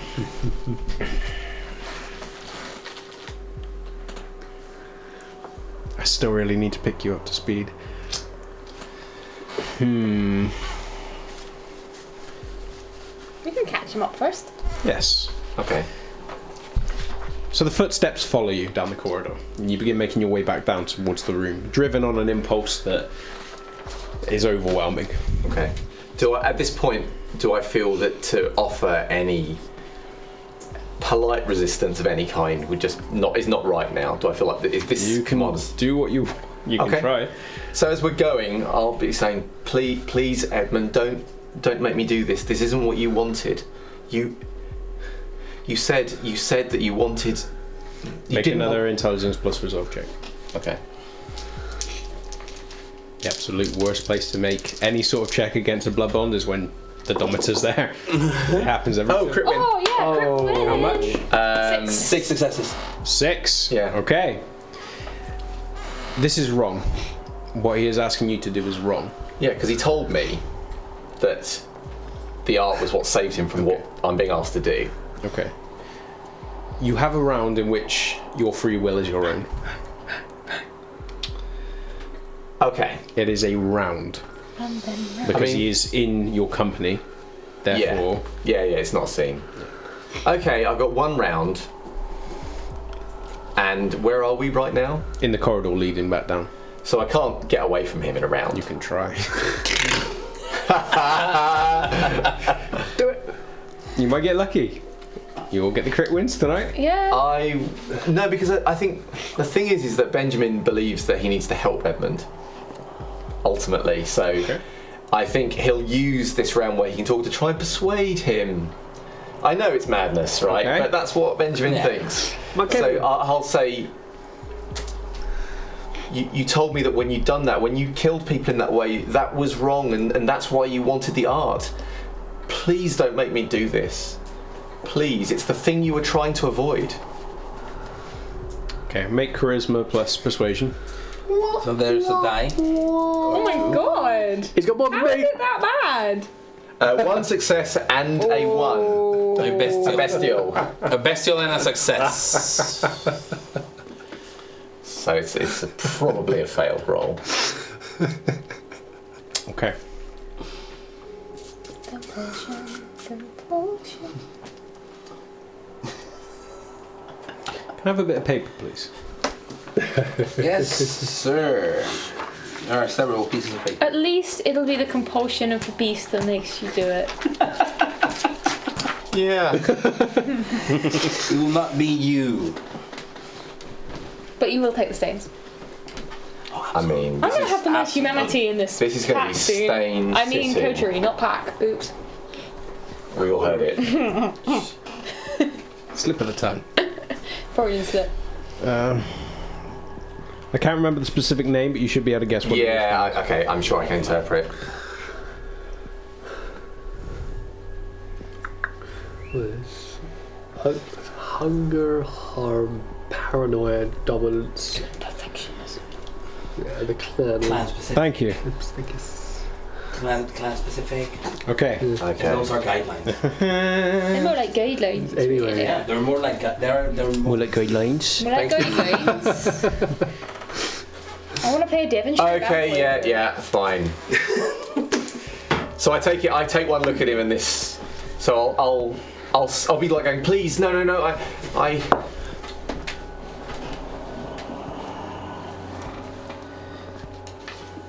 I understand. It's all about exploring new horizons, Ben. Okay. I'm going to go down to Abigail. You hear the footsteps following. So... The door does shut, and the door is locked. She is still unconscious. It's lucky for her, I think, at this point. So, yeah, he's going to look at her for a while. Now, when Edmund did this stuff to Greg, he did it by hand. He did it by hand and he like pulled the organs out and shit, didn't he? Yeah, but he did it in an order and way that kept him alive. Yeah, I'm not going to worry about that. I'm going to go and get the rest of those surgeon's tools. Okay. And I'm going to... I'm not going to try and copy, because that's derivative, the Blood Eagle that he did with Will. Okay. But I am going to... I think what I'll in fact do is I will... A bit, you know when I did that painting which was like a kind of weird mishmash and there were several points where he just started to go with the flow? So he will get the tools out, he will methodically lay them out. He will look at her for a while, he will look at the tools, he will think about the way in which she's laying on the floor. And then he will begin to work, I suppose. And if nothing strikes him, if no inspiration strikes him, he won't. He'll just do something minimal. If he has an idea, or if something just seems to naturally happen, I think for him it's not going to be about making like a dramatic figure in that sense. It's going to be as much about the way the blood pools and the shapes that it makes. To what extent is he willing to take this? What, as in, is he going to kill her? Yeah. He's not intending to kill her. If that happens... So is he looking to make it superficial, or is he... He's interested in the art. He wants her to... But I think as he starts to work, that obviously there is going to be a little element of... He is jealous of her. Okay. Oh, I know something he's going to do as well. He's going to feed from her a little bit. Okay. Because... Of course, there's always truth in the blood, and he wants some of her talent. Okay. So I'm going to, I think... Oh, something else I'm going to do, actually, is I'll heal some of the damage that I've got. Okay. How much are you going to take? What, from her? Yeah, I'm assuming before you start cutting, so there's more blood in her. Yes. Okay. Well, I'm going to heal myself first. Okay. Oh, I don't get hungry, so I'm going to do another one. I do go hungry, and then I will. I'll just take one from her, because I need a taste for what I'm doing. That's not willpower at all. Yeah, I will. So I'm not trying to create like a monstrous thing, but I am going to, almost like she was a canvas, or I should say, almost like she is part of the frame of the canvas, and the floor wherever she's curled is the canvas. Okay. So I'm going to use her blood to paint with. I'll do that. Are you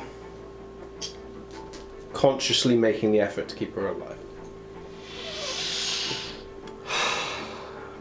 It's not his intention to kill her, but I don't think in his current state he's capable of... Okay.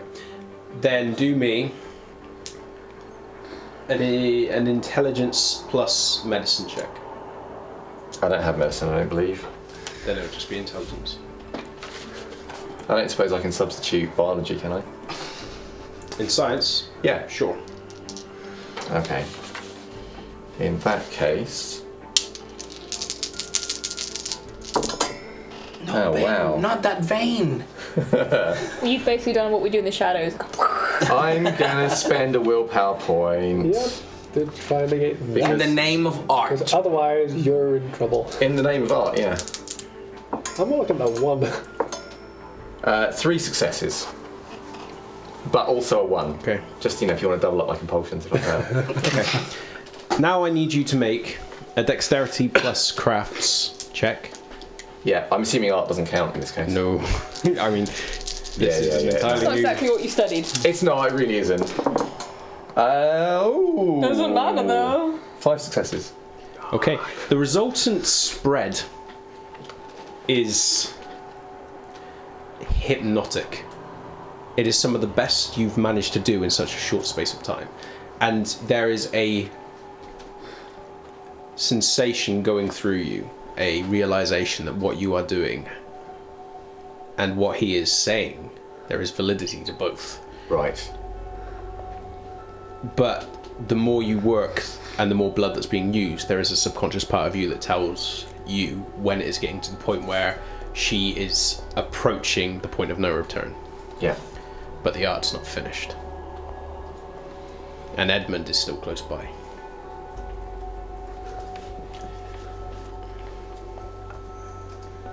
I have to finish the art, Okay. Make one more check for me. which is Dexterity plus. But because of how well you're doing, and if you are willing to fully commit to this, I'll give you a +3. It will improve the stain damage you take by 1. as in I'll take more stains. Yeah, you'll take 1 additional stain because you will be fully committing yourself to the art. You're basically going consciously into the idea that she is not going to live. I have a conviction, Okay. which is pursuit of artistic truth is the greatest endeavour. Which would remove the additional stain, which means you get the +3. I'll take it. I think he's not in his right mind right now. I'll take it. Normal. Oh, it's a messy critical, which is kind of appropriate, isn't it? Yeah. 4, 5, 6, 7, 8. Oh! Hey, Consider me a prodigy. that was your true calling all along. There you go. Who would have found? Well, we're gonna have to kill you now. More of the blood is used to paint this hypnotic design upon the floor. And as you reach over and grab more, you become more enthralled, and what you don't realise that you're doing is the wounds that you are creating with these tools are getting wider and wider, and at this point you don't care. The art is all that matters. And you can hear the close orbital footsteps of Edmund observing you as you work, and that drives you forwards even more. And then before long, the tools clatter to the ground. And in a manner reminiscent of what happened the previous night, your hands become your tools. And whilst you are not removing organs from her, it becomes far more personal. But the result, there's no arguing with it. And by the time she stops breathing, even though the sound of the respirator, the air being pumped through it, continues, echoing in this chamber, she is long gone. And your hands are bloody, but the work is completed. And then as you are looking at it, you feel a pressure on either shoulder as the fingers ripple down, and you just hear, "Welcome to my world, Ben. I have such delights to show you." You will take 3 points of stain. That's already with -1. Yeah. Okay.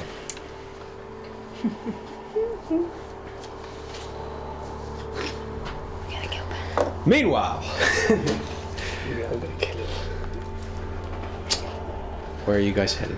Back into the Back to domain? the domain, yeah. Yeah, I'm Okay. feeling good about myself. I saved 2 lives tonight. Did you save any lives, Ben? He tried. God, you're just disappointed with everyone I today. am. I'm so disappointed. You're disappointed that he found the thing first, right? I'll make his life hell. You managed to get back to the domain before anyone else. Not by much, because they were hot on your heels, but you had already had the somewhat single-minded head start. And you do manage to get back in time. You managed to get to the crossed hands. Mrs. Morovsky is still in the same place, but she is intently listening or reading through the newspaper that is printed, and doesn't even acknowledge you or notice you as you come through the door, which suits you just fine. So, Oh, likely when I get to the edge of the domain that I know where to get into the tunnels. yeah. I can do that as well. Okay. You return to your room, and you find things there disturbed. About on the bed, The rats are no more. You cannot see them or hear them. But there is a familiar fragrance that you can't quite isolate. If you want to try, you can. Yes, I will. Okay, so it'll be wit plus awareness. Plus awareness. 2 successes. Okay. It's a fragrant scent that you do recognize, but it's not like a particularly flowery scent, but it's the only place that you recognize this particular incense. Incense is from the Constable. Okay.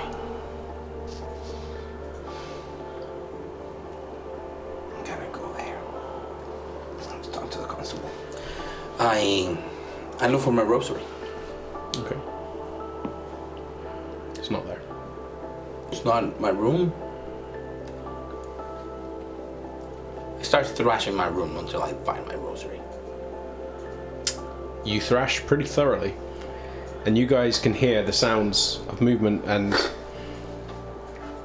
clattering as you enter into the crossed hands from down below. You do not find your rosary.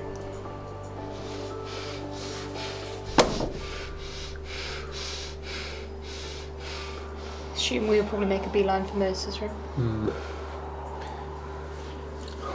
I knock on the broken door. 'Cause it's polite. It opens. Where is it?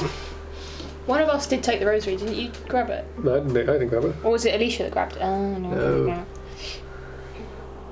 Well, the constable was there. She was looking for you. Where is my rosary? Alicia I don't has know. it. Well, she took the cross. Oh, sorry, yeah. You haven't seen a rosary in here. No. Haven't seen a rosary. I mean, you could hazard a guess. I've who seen potentially has it. I've seen him put it on the wall to ward off the spirit before, though, haven't I? Yeah. Yeah. So I know This is where it's been usually- removed from. I would wager the constable took it. I start walking towards the door, like, and I just shoulder check on the way, like, get the fuck out of my way. And I go to talk to the constable. Basically, I just go back, grab my helmet, and put it on. I'm going to the church. Okay. On foot, or are you going to drive? I'm going on the bike. Look at it this way: the constable can deal with him, and she'll do a much better job than we will. Maybe she might use the freaking. Maybe feed. We'll probably head back out. Alicia's sat in the lobby, hands behind her head. Oh, so she sees me walk out. Yeah, Alicia doesn't stop you. Okay. I just look at her and just close the visor of my helmet. She just watches you go. Well, as far as I'm aware, I can tell that's essentially one job taken care for us. Right, let's go deal with you. Bzzzt.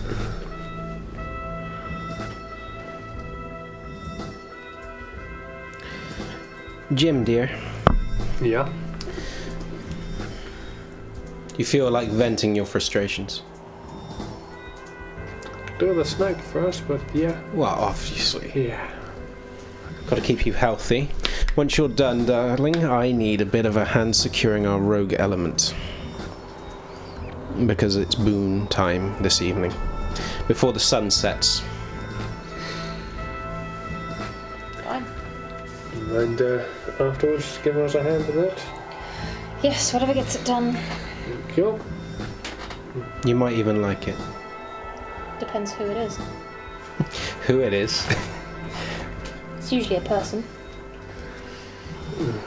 She leans into you and goes, I like her.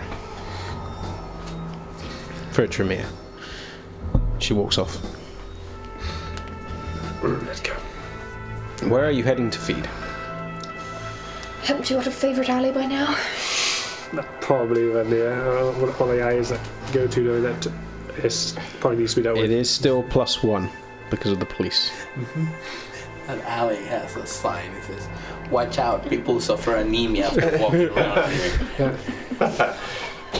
Can I guess assist while like keeping Yeah, watch? you and Alicia will assist during. Alicia's going to help you grab anyone. She's familiar with your hunting method at this point. Strength plus brawl It's the grappling speciality for that. Plus 2 from help. Ooh, happy critical. Critical win, 6 successes. Exactly what you needed. The helpless individual who happens to stroll past the opening to the alley is completely caught off guard when 2 pairs of hands, yours and Alicia's, snake out of the darkness of the alleyway and grab him bodily by both arms and pull him full body back with such force that as he is thrown against the wall, the resultant impact on the lower part of his neck jars him, and he offers absolutely no resistance as you both lean in and start feeding. How much are you trying to take? If we're both feeding, I'm going to try and take 1. Okay. I'm just going to awkwardly look out the alley. Oh, here we go. So this is a willpower roll with the humanities. Fortunately, I haven't got... I'm trying to get all 4 of you with stains tonight, guys. Come on. Yeah. Hey, I'm in the business of saving people today. I'm being good. I have 3 successes. Which is what you need. So, you manage to drain as much as you are willing to, as your sire begins drinking noisily, hungrily. And when you withdraw your fangs and lick the wound closed, you feel maddeningly unsatisfied. But the man is still alive. And even with the amount that Alicia draws from him, and although he goes pale and his arms are shaking, when he drops and she wipes the blood off and then leans in and gives him a very slow, almost cat-like lick, sealing it closed. She gets up, brushes her hair out of the way, and walks past you, and as she walks past you, Katia, she leans in and goes, "He'll live." Forget. And then, even though you say this, you hear over your shoulder, "Already have." I don't know if I believe her or not. Okay. Can't have enough fail saves. Try and move to another alley and try and do some more. Are you going to hedge your bets again? I need to feed more. I need violent. You don't need to heal now. You'll be fine. I need to feed. You look so fashionable. It's more the feeding that needs to be done. So. Hey, Alicia got hers. She's down onto 1 now. Yeah. Fine. Just make it quick and don't fuck up. No. So you happen? Yes. Are you going to get Alicia before you start? Yeah. Okay. So you'll see help? Yeah. What about? Only 3 dice, remember? Yep. Oh, yeah. He's got 4 successes so far. Can he get those other 2? Get 1. That's total 5. 5 total. Yeah. Remember, you can say no. You fail. Oh. No. I don't want to say it now. Do you want to succeed at a cost? What would the cost be?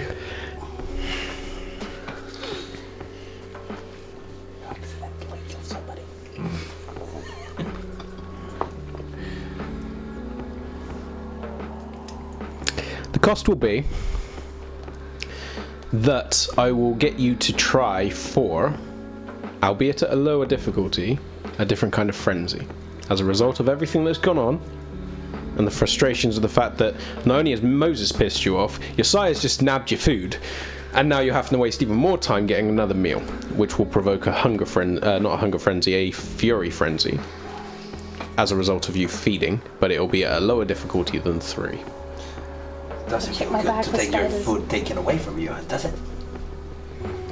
Oh my god. If you fail it, the individual will die.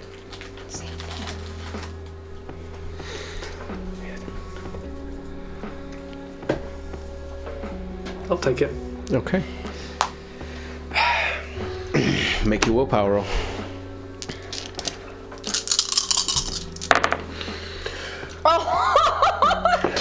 Well, that's fine. Fucking hell! 8. 8 successes with a happy critical crit. win. Happy crit?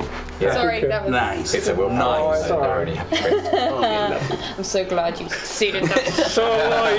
No idea. Like, nothing to do with the fact that you were the one right there Okay. to the damage control.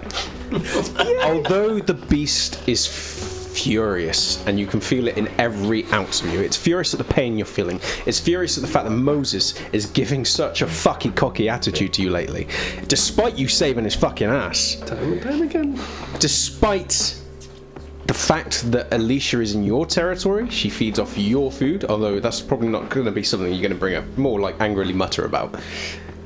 All of this combined together is making you furious. It makes your beast rile. But from sheer force of will, from dominating the beast, you manage to push it down.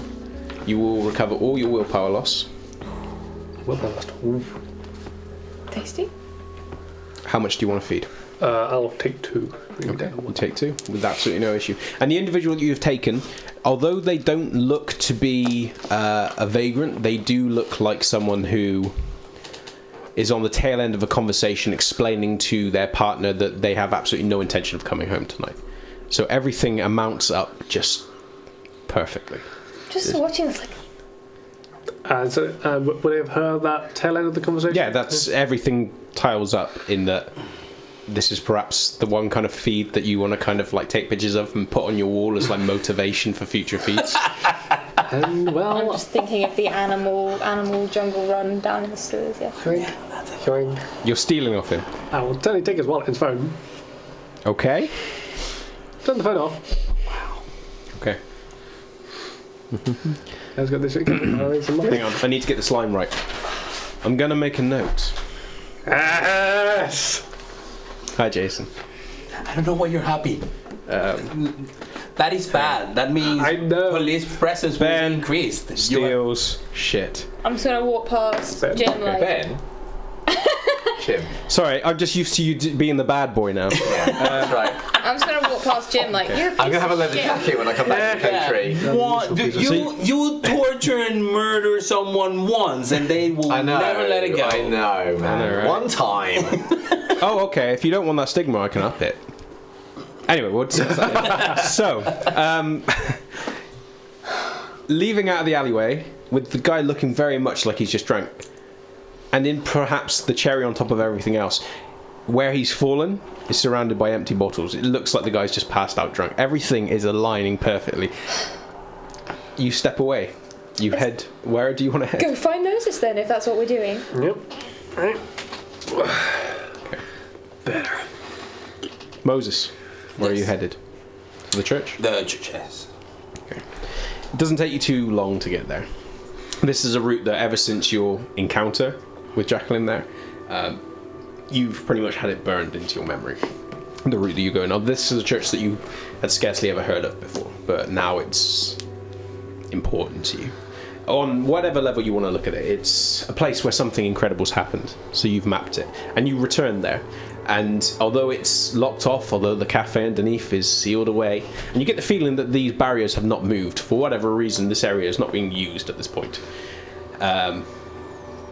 You step into the church, and you do find the same individual with the salt and pepper hair talking to Jacqueline, who is just standing in front of him, and although he is whispering, he is clutching her hands to him, and she is much shorter and smaller. She, as a girl in her teens, he is much larger and formidable, but the presence of the constable dwarfs him, and he seems to be in awe as he's speaking to her.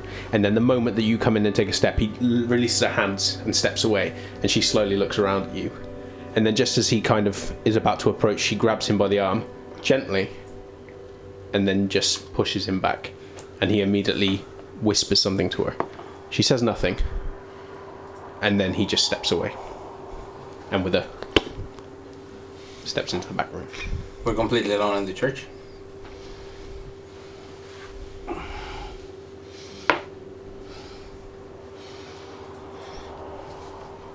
And I just approach her.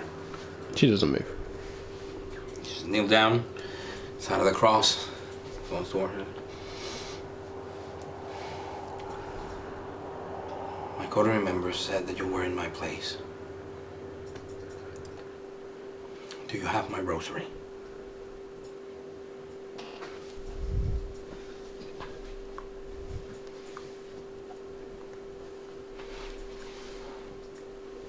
She keeps hold of the other end as you clutch it. Right now, Moses needs to just kneel down and pray to his rosary. He forgets about her for a second. Yeah, she still holds it.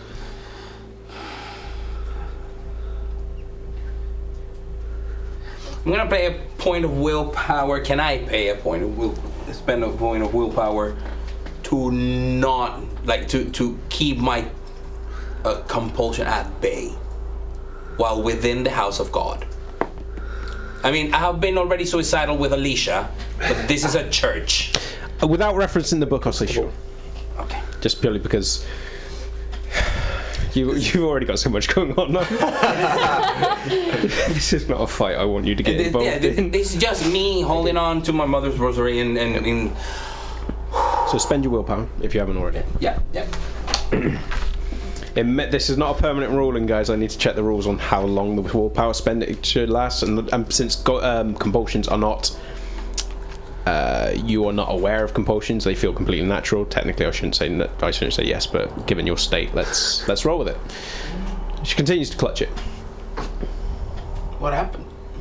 Okay. And I just stand up and trying to yank it. She doesn't release it. Oh, I'm not supposed to wear this. What happened?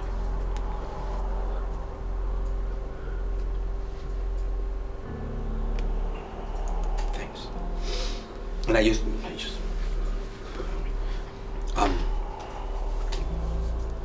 I got taken.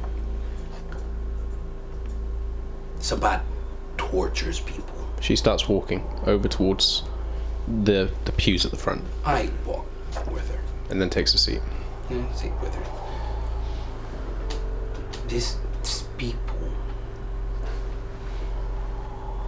they ask questions that I don't understand. They make me see things. I know they make me see things. It's not that they showed me things. They played with my head. I don't know what they did. But I could see people that had no business being there where I was.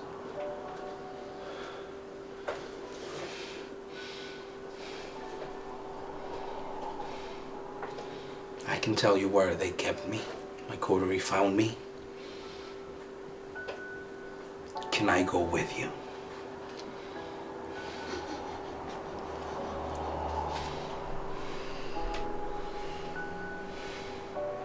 She speaks in reluctant English. Do you speak French? Very poorly. I do speak Spanish, but if you make it really slow, I could try to understand. And she switches into French. And with a measure of considerance that you didn't expect from her, she does speak slow. But she seems more at ease the moment that she switches to French. Do you speak Latin? Given how religious she is? Mass were in Latin in the Catholic Church until the 1920s or something. It's just a pause before she answers. I'm sorry. Is it easier? Most. Then she begins speaking in Latin. Now I'm gonna understand like 80% of what she said. That's gonna be like a lot easier. But she keeps it slow. Yes, of course. I'm not gonna.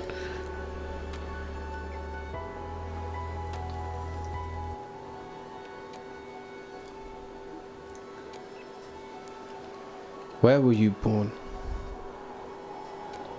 America. Where?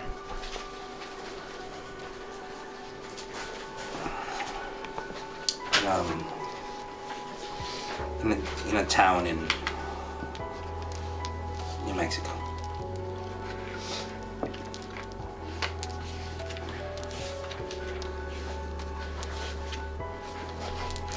When did you find Faith? Since I've been born.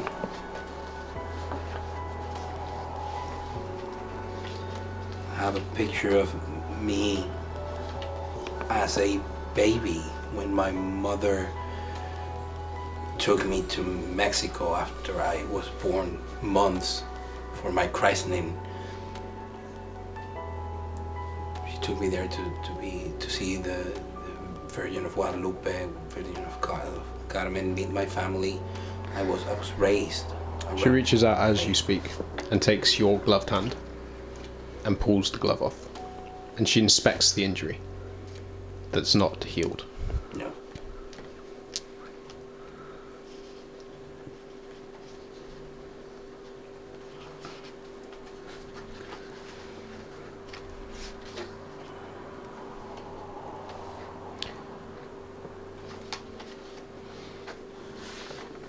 When we enter his grace, I will make it quick. She releases your hand. You hear the priest coughing in the back room. I hope he's okay. I just put my glove back and... She's about to say something else, then you're... And she immediately turns and looks towards the back of the room. Hope I'm not interrupting a romantic moment here.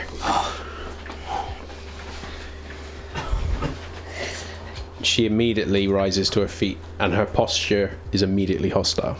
Oh my god. Easy. I ain't here to cause an issue. I'm looking for my pal.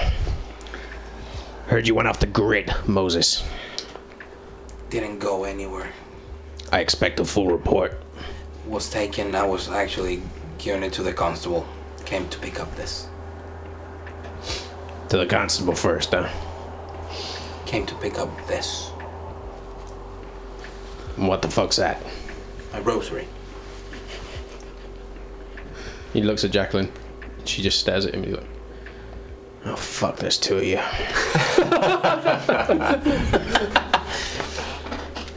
Look, all I need is that report and I can let you get back to doing whatever the fuck you want in this.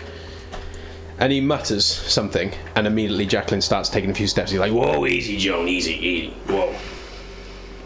I actually start pointing, like, behind us, like, there's a cross right there, man.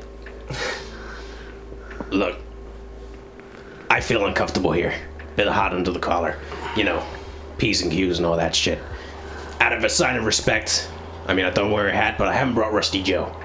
So, I want to see you at the earliest opportunity. That's not a request. I know. I will delay briefly. You got until the end of the week. Oh, yeah, then I will not delay that much. Turns around to the constable, does a mock curtsy. She takes another step and quickly turns around and vanishing before he steps out of sight. Okay. Good.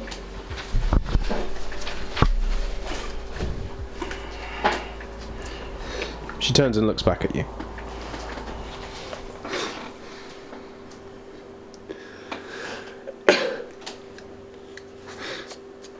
Tomorrow, you will show me.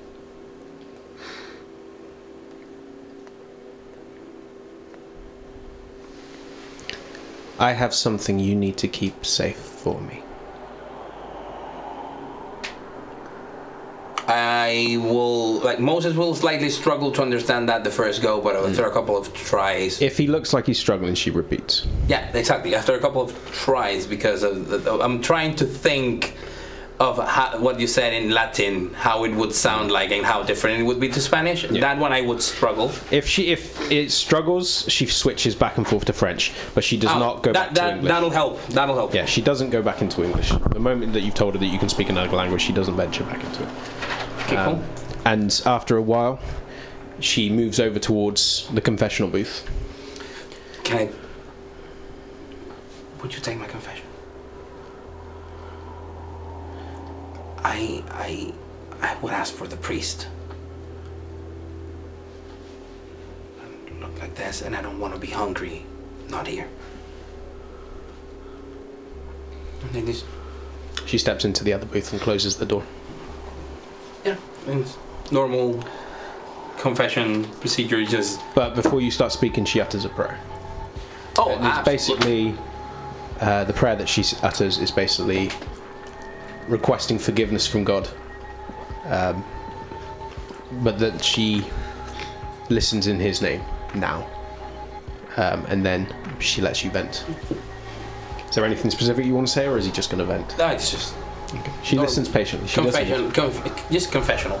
She doesn't interrupt you. She listens. It's basically like, of course, this is not secret of confession. Whatever I tell her, she can tell whomever, unless she's ordained.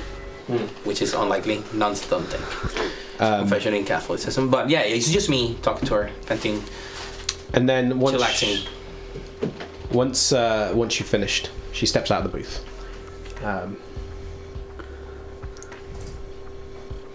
Okay. This is my mind reading powers telling me that there might be a note coming my way. No, there is one. No, you failed. So instead. I thought so. Once she's finished, she moves over towards the altar.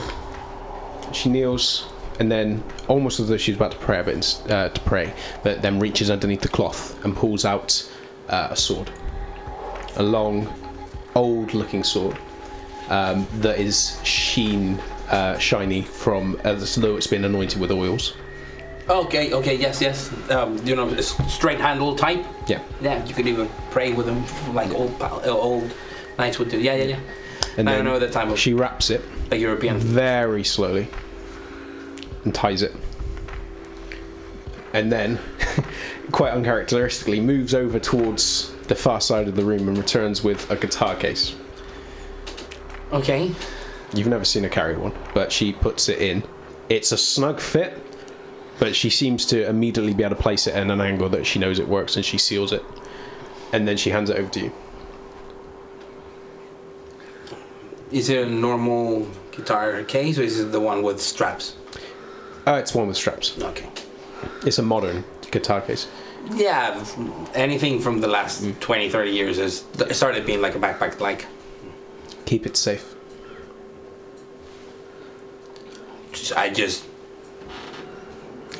Yes. Now go. And I leave with my helmet, and get on the motorcycle. Immediately head back to the cross hands. Okay. Where have you two ventured in order to find Moses? Have you left the cross hands, or are you waiting? I think we've probably. I'd probably call him, right? Yeah, we've probably call him and. I believe he's sensible enough that if he is going to church, he would have put it on silence for that, because he's serious enough about his about that for that to be the case. So once we're all done, I will call him. While she's calling out, I'm gonna send a message to Ben. Yeah. Everything okay? You'll get the message later. Because you're still not fully caught up. Yeah. You would have gotten some calls while you were in the church, but your phone was off at that point, or on silent. Oh yeah, you don't have. I have not picked up any That's of my true, burners. he doesn't have a phone. Then none of your messages reach Moses. Moses is completely oblivious, heading back. So where are you guys currently? Well, it said he was going to visit the constable. I can only hope he collects his senses after a good chat with his bosom buddy, and will return to the domain. We probably probably tell that to Alicia. She's looking for him. You're going to look for her, Alicia. Well, if she's there when we've been calling, then we'll. Alicia's still with you. Yeah. Then I would say that in front of her then.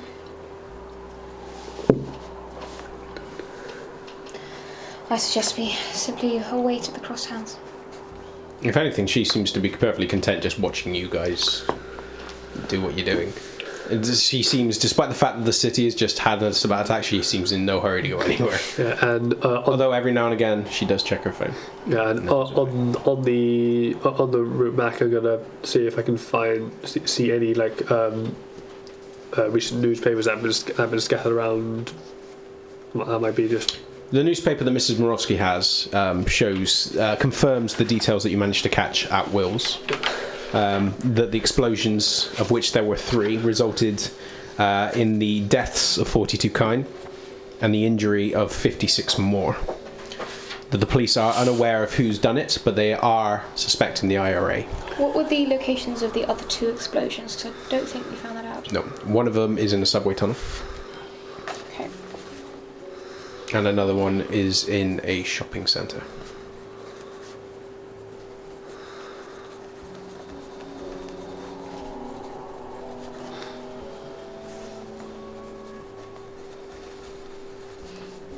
Okay, and I guess once we're back, we're just waiting in Moses' room. Okay. It's worth noting that the one in the subway tunnel was on a car. It wasn't just in the tunnel. In terms of their actual positioning around London, does it seem to be like they're spread out in any kind of shape? They seem to have been hitting different places. And just because my my national treasure blinkers are going off, if they were a triangle, what's in the middle? What's in the middle? Yeah. Do intelligence plus occult. Oh no. Oh. Rouse. I've got willpower, it's alright. Rouse and willpower. Go for it. Yeah, but I'll have to then feed again. I'm not ready. Don't do that. No feeding, forever. 1, 2, 3, and I will spend a willpower.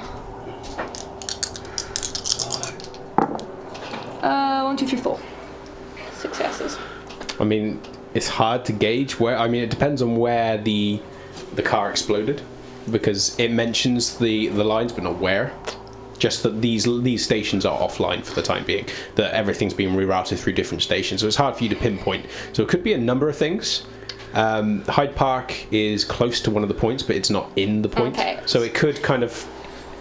So while we're waiting for Moses, basically I've got a map spread out on a table in his room, and I've got basically like some rulers, and I'm doing this like CSI, trying to triangulate. To be fair, Moses has some maps. That's why I'm always able to produce maps.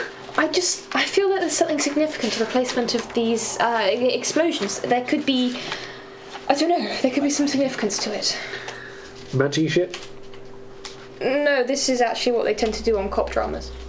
No, what, the result for what you're trying to call it, potentially magic shit being result of what? I mean, maybe. There's no proof. Crap. I'm just trying to... I feel like they wouldn't just bomb 2 random places. I mean, even if it was to bring attention away from the gallery, which doesn't make sense, because they don't give a shit whether the kind really know about us. Unless they're after specific targets. Maybe, but then why use something so widespread as an explosion? Why not send in some kind of assassin, someone built for this? Well, they might have done that before. As in the gallery, they sent in a squad, then they blew it up. Who knows? I'm just trying to think of something that might help. We'll ask Moses when he gets back. He's good at this stuff too. Not that you're not, by any means. We would be jumping back to your joint conversation in a moment, because you will return not too long after. Obviously later, but by the time they managed to go through their whole map scouting, trying to pinpoint where these explosions happened, it takes you a while to come down from this euphoric high resulting from the absolute pleasure of your work. And although there is a part of your mind that is screaming, what the fuck have you done? It is distant at this point. how loud that voice gets is determined later. But for now, you are just marveling, and there's a fleeting thought that blood truly is superior to paint. And the tapestry that you've created on is much better than a canvas. And for the large part, her body is just there. It's not recognized by you. It's just a background detail. Just like the crates in the corner are a background detail. You know they're there, but you're not giving them any focus. And you can just hear the footsteps of Edmund as he circles slowly around and just considers. And then he crouches down on the other side of her. Considers her where you've made the incisions. First with the tools, and then with your hands. And then looks at you. I think it's safe to say all is forgiven. Thank you. But if you ever pry where I sleep again... I understand.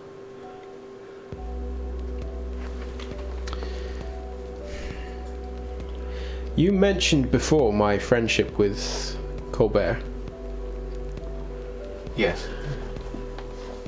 Any news of him? No. But it was only a night ago. Maybe they're not finished. Well, don't worry about the mess. It'll be cleaned. I seem to have done us an early favour by making this room particularly suited to this kind of work. Yes. I think you've been doing this for some time. Longer than you know.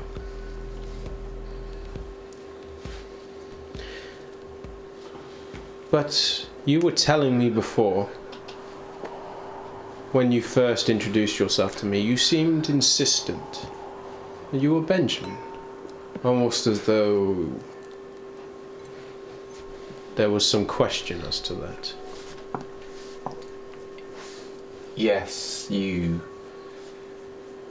made me doubt who I was before this, just before this. You told me things that didn't make any sense. I wanted to test what you said. I want to understand. I don't think you were yourself, but now I am not so sure. Everything you've said makes sense. I think maybe I'm wrong. I don't know.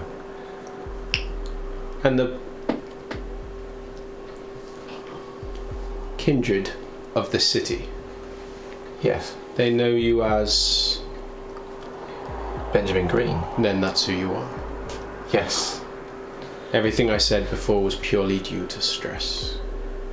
Oh, really?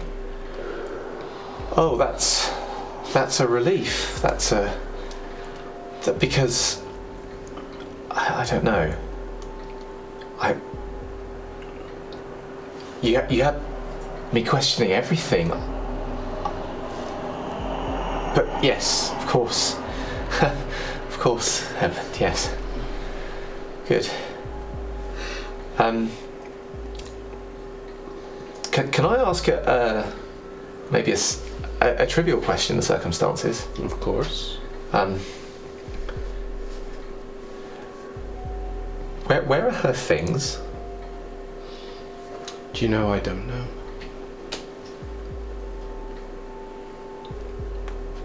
To be honest, I didn't even notice. Maybe they're here. Maybe they're at the gallery. Would you mind if I look for them before I go? Here? Yes. Where are you going? Oh, I'm sorry. What would you like me to do?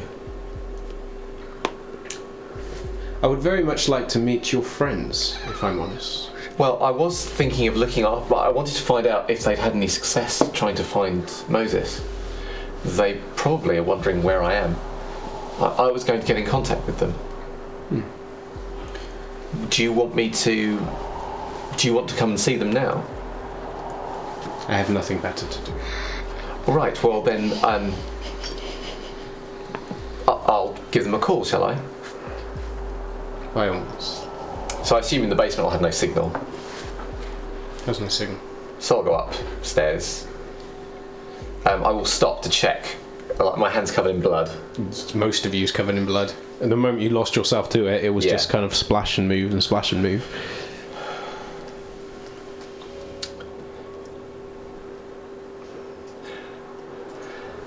I'm going to think about this place from the little I've seen of it. I don't think I've seen anywhere any kind of anything.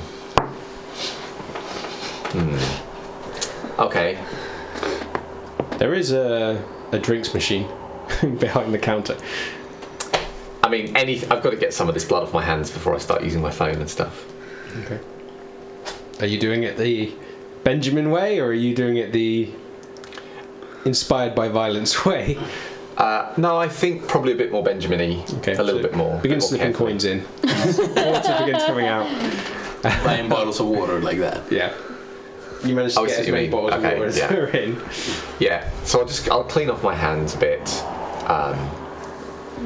and when I'm going to call them, I will be wandering back to the room where she was kept, because I'm not interested in the crates that had the soil in with the markings, because they look like they were something completely different. But I will look to see if there are any other boxes or things which might have some of Abigail's stuff in it. But I'll phone probably Jim first. Okay. Oh, actually no, I'll phone Katia first. Okay. About the time you are having a disapproving moment whilst Jim and his sire are ganging up on an individual, and you are staring out into the alleyway, your phone begins to buzz. Hello? Hello, Katia? Benjamin, you're alright? Yes, yes, I am. That's good to hear. We weren't sure about what had happened. Well, that's quite a story. But I suppose the important thing is that I'm safe and Edmund is safe. Good. Actually, he's quite keen to come and see you. Alright. Well, you should probably know that we got Moses back. Oh yes, that's why I called, I think. Yes, I called to see. Is Moses all right? Seems to be alright. He's gone straight to see the constable. Did your sire want to see all of us together? I mean, I think he would like to see all of you, yes, but where are you now? We're in the domain. Well, I could bring him to there if you want. I'm sure. I mean, we're hoping Moses will come back to the cross hands when he's done anyway. Right. All right. Well, I'll be there as soon as I can. Okay. See you soon. At this point, Alicia walks past you. And we cut back. CSI. Okay, so yeah, I'll have a quick look. What I'm principally looking for is if I can find Abigail's things, if I can find her flat keys. Okay. It takes you a long time of searching. Everything has been meticulously folded away, and there are terrifying numbers of other people's clothes. It's not answering. Steal my thunder, man. Come on. Just because you're on the murder wagon now doesn't mean you steal from me. There are 12 sets of clothes. Folded, bagged up, with numbers on them.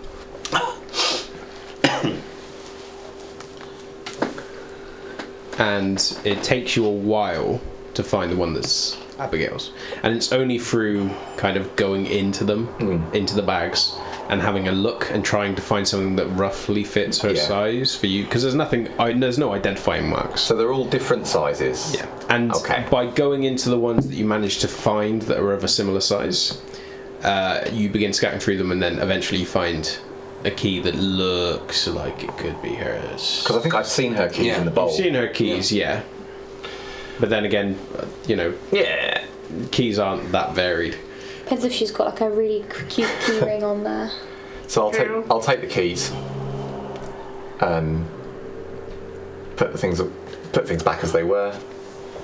I'm assuming that I'm still kind of on the residue of my compulsion at the moment, or is that? Oh, you satisfied that? Yeah. Cool. Yeah, Okay. you satisfied that. So I will. I'll go back to Edmund and say. Yes, a few of them are around, and hopefully the other one will be joining them soon. Would you like me to take you now or another time? Now, we'll do. Oh, well then, this way, please. Boss fight, boss fight. This is gonna hurt. So, yeah, take him to the car and drive back to the crossed hands. Okay. Very slightly ahead. Back to you guys. We're almost at the point now where you timelines intersect. Big wibbly wobbly. Wibbly wobbly, timely wimey. No, bury Jeremy. Yeah. You manage to return around the time where you find these guys are flittering over maps. Alicia is there. She's going over her phone. Mrs. Morovsky has gone to bed at this point. Okay. She hasn't actually said anything to anyone. She seems more occupied with newspaper results, which you've now looked over yourself. It's only by the virtue of you guys having keys that you have free movement at this point. Moses, can you go and have a look at something, please? One. And I show him like my scrawlings. Look. Okay, this is the location of the explosions that happened. The gallery went up, explosion. There were 2 other sites. Now, I'm pretty sure that the positioning of these incidents has some sort of significance. Yeah, is turn on the computer. Oh, well, take it out of hibernation. And I'm trying to work out what that is. I'm trying to pinpoint what is in the center of the epicenter of this. Yeah, and just see what connect to my other haven. See what the Yeah, so Magnus basically, has if I can get returned. the exact position of that subway blast, I The guess information what I about left it on. what happened. The explosion was off the Baker Street line. The name of the opposite line escapes the ST at this moment. However, it was off the Baker Street line.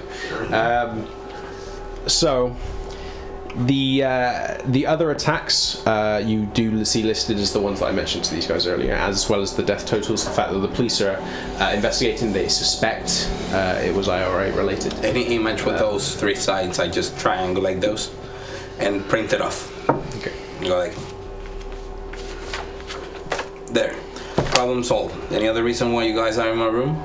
Well, mostly waiting for you, actually. Also, Benjamin's coming back, and I think he's bringing his sire with him to meet us. I'm not sure why. Does it have to be in my room? No, not necessarily. We can help that somewhere else. It just seemed that this was the best place to wait for you. Well, now that the door's broken and the place is trashed, of course this is the best place to hang out, right? Get the fuck out. Let me know when Benjamin gets here. I need to talk to his sire. Oh, also, I believe Alicia wanted a word with you, so I wouldn't kick her out. You can try.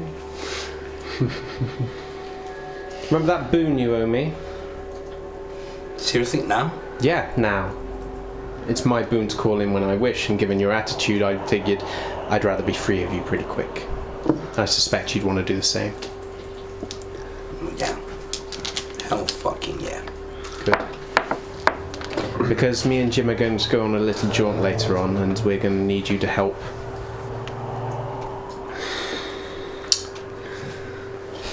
Do what you profess to do well. Which of the many things? Clearly. In this case, we need to hide certain evidence. You do this and you're square on your boon, provided your silence is assured. Where's the evidence? It's not made yet, but it will be. Is it gonna be physical? Yes. Beautifully so. Electronic traces? Probably. Which area? It is... When he looks up the address. Troy Court, Kensington. How far is it from where we are in the main? Kensington will be a little way, won't it? Because it's north. Oh, Kensington is outside London, right? Yeah, well, it's in west, I believe. It's like north-ish west. Yeah, north-ish west. Yeah. So it's a bit of a But it's outside. It's not outside of London. No, it's in London. In London, but just... Yeah, way outside the domain. But yes, it's. Who's the target? I suppose I better share it. I mean, you did extend an invitation. Are you sure you want to be involved in this? Both of these two fuckwits are. I'd feel paranoid if I didn't go along. Hey, don't blame it on me. She's the one who brought the lupines looking for him, or whatever the hell happened when his sister started doing shit. Look, right now, I just want to help clear up any messes that are made. There's too much shit going on. And I want to know who's the target, because if it's something like the prince or something like that, I mean, I know it's a major boom, but it ain't that major. We don't have a president.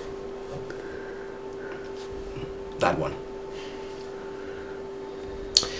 Well, I hear that you all have issues with the exact same individual that I do, and given that he's currently bleeding out, it seems to be an ideal time to go and remove him. Michael Chase? Yes. Done. Oh, feeling better and more on board now, are we? And I just turn and go like, fuck off, Alicia. After being tortured, you're the last thing I want to consider right now. I'm moving back, making sure I'm completely out of her way. Meanwhile, I've already got like the ambition buttons going. Whoa, Michael Chase. Yeah, and now it's all on her. Yeah. She either kills me and then loses me for the night. Let's find out, shall we? Yeah, let's find out. Okay. Are you going to make this two-way, or are you going to dodge? Sorry? Are you going to make this two-way, or are you going to dodge? Well, I told her to fuck off and turned, so I basically I don't even think I am aware. Okay. Like, to be fair, I don't even think I'm aware. Okay. This is already halved.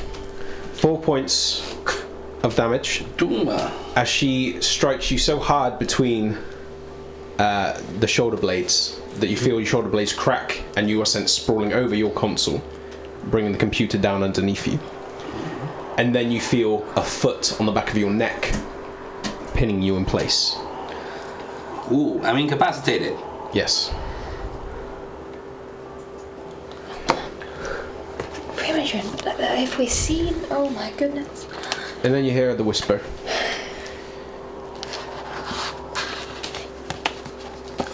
I don't care if you're having a bad day, Moses. If you want to make it infinitely worse, keep giving me lip. Do you understand? Or do I need to put you in torpor to prove my point?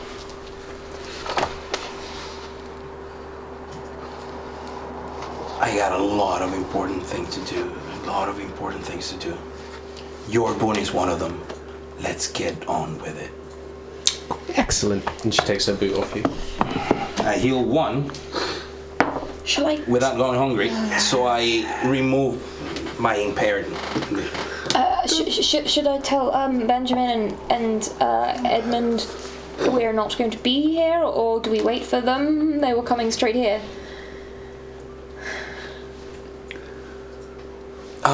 Let's not involve the love twins. I don't want anything to do with them. You want it in, darling. Now is the time to go and do it. Can I have the address? Yes, sure. I'll go ahead on my motorcycle and scout the area before Sorry. waiting for you. Oh, yeah. I gotta go kill my Go back, grab a burner. And I just speed dial Katia from the burner. Okay. I've already had this mission. I'm waiting for Your this phone's ringing. My phone. No, hers. I hung up. That's the one I'm wearing. Cool. The one I'm using right now. Add that to. And I literally jump on my motorcycle as fast as possible, and I don't go to Kensington. Okay. Where are But you I do take my guitar with me. going? Okay. Where are you going? Okay. It'll be posted. Okay. Good. Is Moses meeting us there? I hope so. So what's the deal? Are we gonna head off now, or are we waiting? Well, there is kind of a time limit on this. He is not in the best condition. No, I appreciate that. And as much of a piece of shit as that stain is, he is still an elder. I'm probably going to need to help healing works this, unfortunately, Katia. But I can. this is going to be fun. Put it this way, it's happening tonight. Maybe. I don't know. God. The only one of you that is required to be there is going to be Moses. If he doesn't, I will bring him to final death as a result of the non-wanting to join the boon, in which case I apologise in advance for the removal of a coterie member. I like him, but not enough to put up with the shit. Oh. I'm certainly not enough to have welched on a boon. I would rather Moses didn't get dusted, I'll be honest. Well then let's make sure that he takes part. Yes. Without the right. attitude, preferably. Yeah, that's shitty and I don't like it either. Well, that's not my concern. As soon as he does the job that he needs to do, then I don't give two shits whether he mouths off at the prince. In that case, I will tell Ben we have been spirited away in the matter of boon, because you can't argue with that. And that we will endeavour to meet his wonderful sire as soon as we possibly can. Although, from what I've heard, I'm sure Edmund would very much approve in the removal of Michael Chase as well. And that's a little free tidbit. Although I feel he probably already knew that. I think most people do. Shall we get going? Yep. And they step out. You guys have maybe 5 minutes distance in whatever way you're travelling. I have texted Ben at this point. Sorry. Soz. Soz. Is that what you text? No, I apologise. Say, I'm sorry, Benjamin. A matter of a boon came up and we had no choice but to answer to it. We will return to the haven as soon as we can. Except I don't use the word haven. I say we'll return to the B&B as soon as we can. So I will. Sorry, something that occurs. I think will have occurred to Benjamin when because although he's washed some blood off his hands, he's still covered in blood, right? And Edmund is covered in blood, right? So before we leave the thing, I'll say, before we go, we should probably change out of these clothes.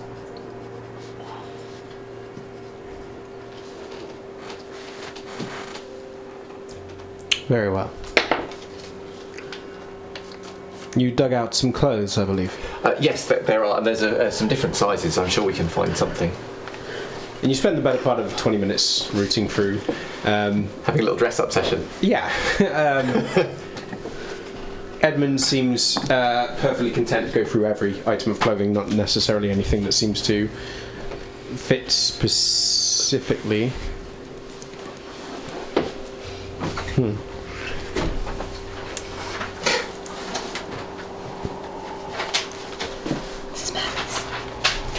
So I assume that by the time we've done that, I'll get the text. Yeah.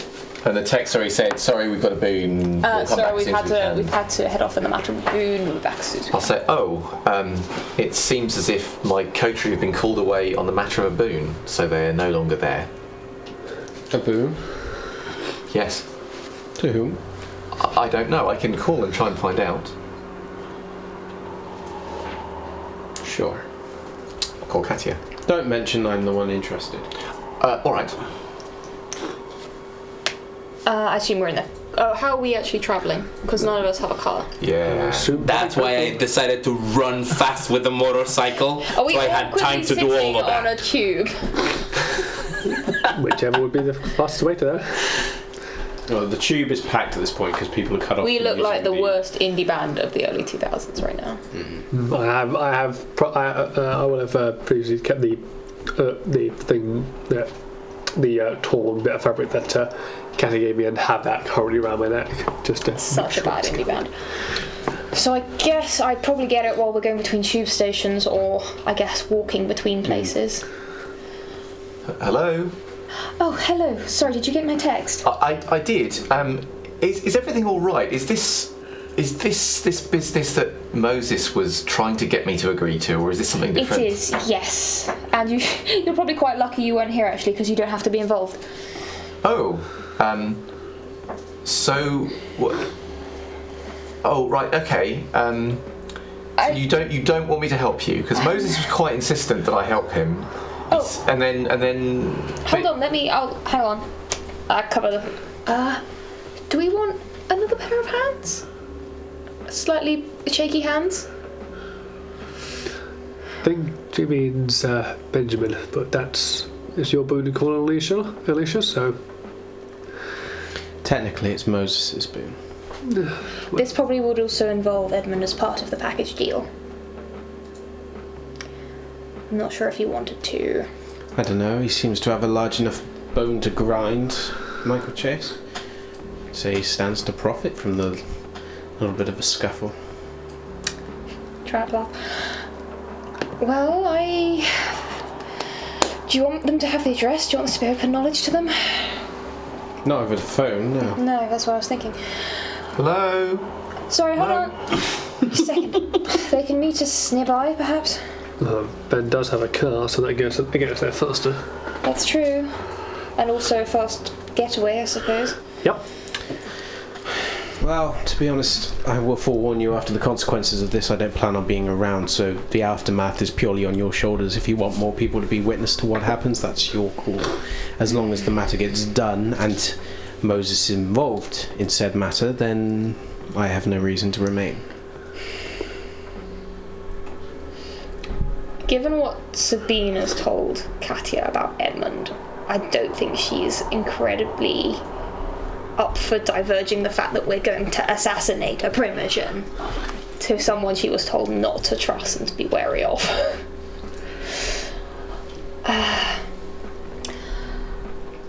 I think we're going to be alright. I promise you it's not something you would disapprove of, 100%. And we will be back within the evening. Definitely, for sure. And we'll have Moses with us. All right. So it's something I won't disapprove of, but not something that you need It's help not something with. I can discuss openly. Of course. I was just. But obviously, I can come and meet you if you want. Or not. If you don't want me there, that's. I'll glance at Edmund. Fine. That's fine. But if you do, then obviously I can come. Well, we wouldn't want to drag Edmund into all this. Oh, I It's see. a bit of a chore, and you don't want to be doing basically some other person's dirty work. Oh, I see. Oh, one moment. It's not exactly. One moment. I'll cover the handset. Say, they're basically saying they're doing someone else's dirty work, and they wouldn't want. Well, they think you're above such things, but maybe I'm not above such things. I think that's what they're saying. Can't use negotiation through the phone. You can totally use negotiating. So,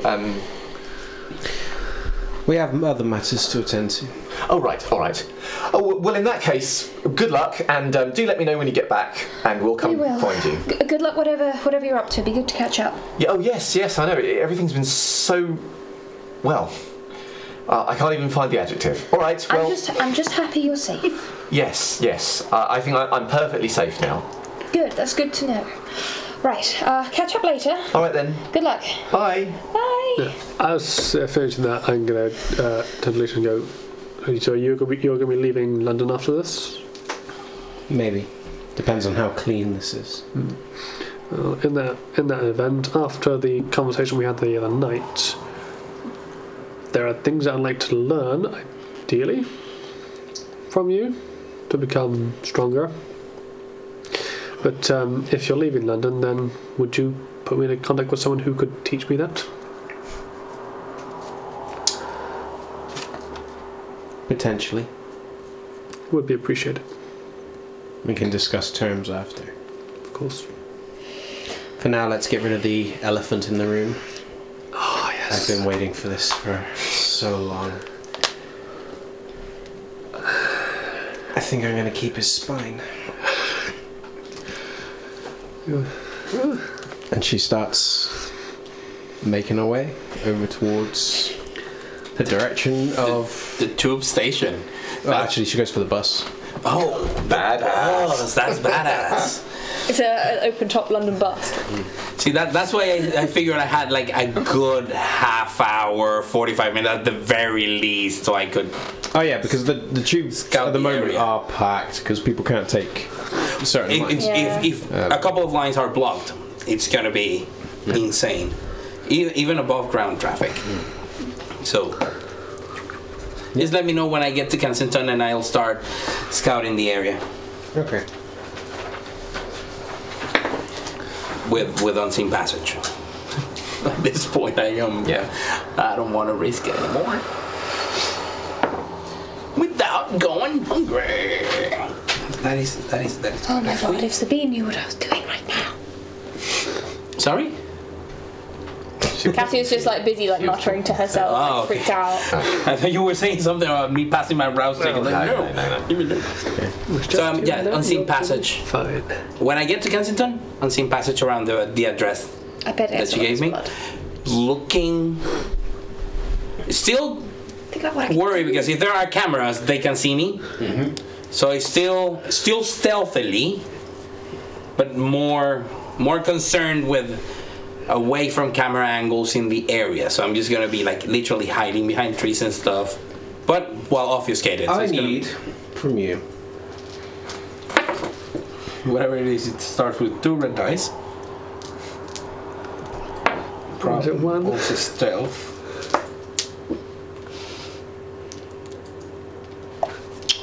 Resolve That's bad. plus stealth. For such a stubborn ass, you don't have much resolve. Sorry? For someone so stubborn, you don't have so much resolve. That's the problem. I'm only stubborn when I'm afraid. Oh, okay. Because I have no resolve. That makes sense. With a minus.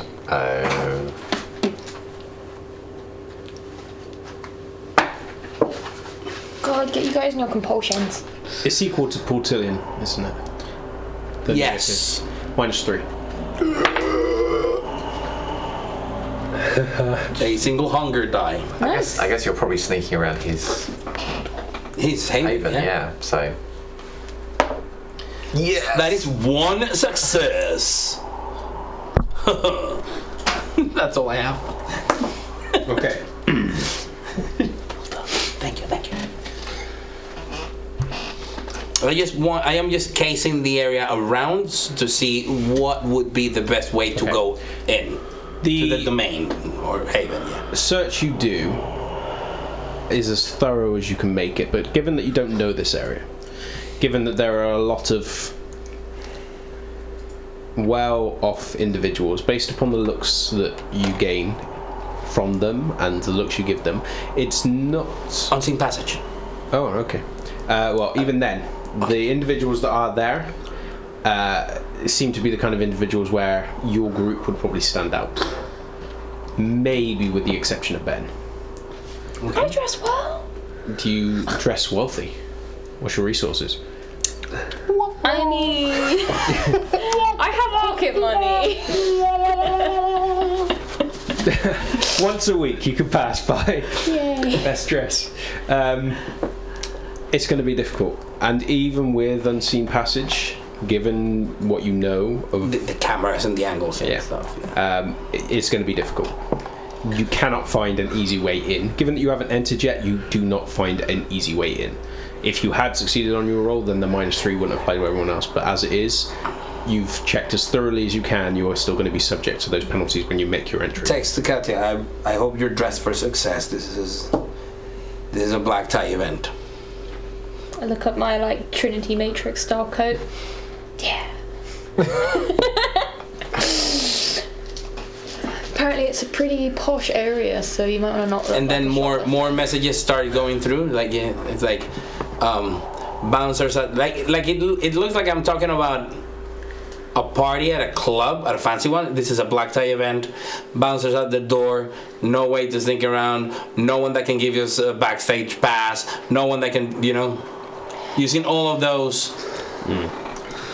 Alicia, euphemisms. I how do think you is the plan word. to get into this party?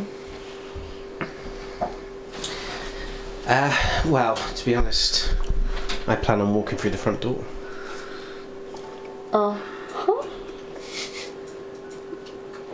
Any preparation before said front door? I'm not going to kick it in. Well, no. I'm more gonna worried knock. about surveillance. Hard. Do I see private security? You're not close enough to tell. You've been circling around the area that you think to be his domain. You've not reached the haven yet. If you were going to breach it, you need a natural roll to breach. Would an old man like that really have CCTV? He is a pretty modern kindred. He's old, but one of the big ups he had was that he is more readily adjusted to modern times. Not 100%, but from what you've seen of him, how, the style of dress he has, the fact that he is very up to date. Not 100%, he's probably bordering more around the kind of 90s, but he is probably the most modern kindred other than Plucky Jake on the Primogen Council. Out of the old And ones, even Plucky Jake is... he probably uses a fax. Nice. Sewer entrances. Again, these are all exterior. You would, in order to actually get into his haven, you still need to make your check. But I'm gonna make it on the sewers, Okay. if at all possible. Check will still be subject to a -3. Are you What- going to attempt that now, or are you going to wait for the others? I'm gonna attempt to see what are the connections like here on the outskirts and how it does it. I mean, there's one or two, but you don't know how well they connect close to his haven. You have done as thorough a check as you can on the exterior of the haven. That's exactly what I'm doing. I'm not gonna try to breach it. Yeah. While basically alone. Your previous check summarizes everything you learned during that, because it Okay, wasn't hard. wherever I have found the local like a phone connector, I don't know the name in English. Central. Yeah, that's the one. The phone central, or the area where it goes in the junction. I go there. Okay. And I try to, breach it. Most like hack it. Okay. That's what I'm trying. Just sitting there in my sewer, my laptop. Intelligence plus stealth, -3. This is to combine your ability to get into where you need to go without getting triggered, and the fact that you are using the intelligence attribute to basically breach using technology. Network supplies? You're not really using the skill, so no. Breaking applies? No. Don't suppose I can help him, but we're discussing these things over text, and I've got 3 in technology as well. Not from the sewer. I doubt it. Because he hasn't yeah. specified calling you either. No. To, That's when he's fair. doing Nah, that would be like stupid risky. Are you sure? Okay. I haven't seen it. Are you sure you want to roll before these guys show up? Keep in mind what you are doing. Regardless of what state he is in, and regardless of what going on in the city, he is still Primogen, and he is still an elder. Yeah, that's what I want. That's why I want to hack into the CCTV system of the area. Yes, but in order to access anything to do with the area, you need to be able to breach. Yeah. Because you've already made a check to do what you can outside of, and it failed. I would actually wait for them just in case something is triggered. Then we can say, well, we have like 3 minutes to kill him or whatever. Did you tell us you're going into the sewers? Actually, I just sent them a text message going like, whenever you get here, go to this corner or this area of a place that I know that they can go outside the domain, not draw too much attention. It's also worth keeping in mind that you don't fully know the extent of where this domain comes to. You know where the heart of it is, just purely because if his haven is here and he's Primogen, you can guess how wide this expands. But you don't know the actual edge.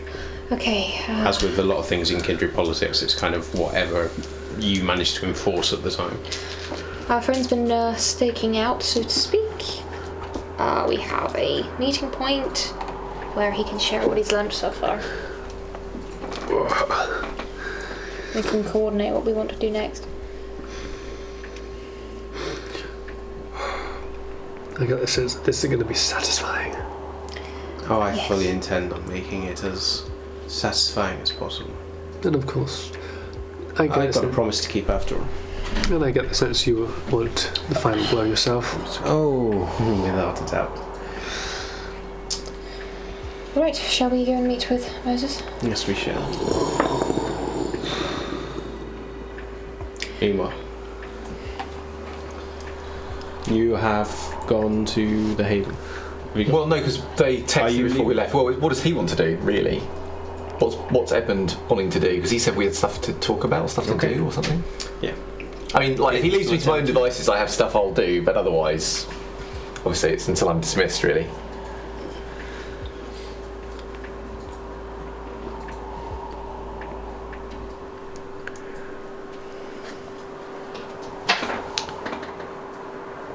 You said I could trust you.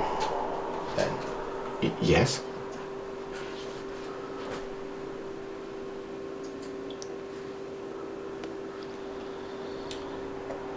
Are you willing to prove that?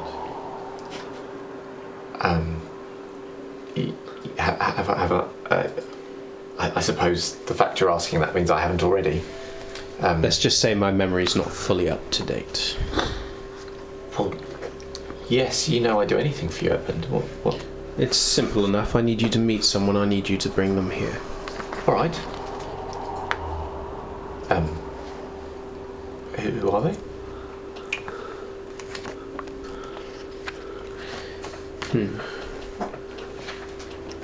He actually answers quicker than this. But yes, it's time.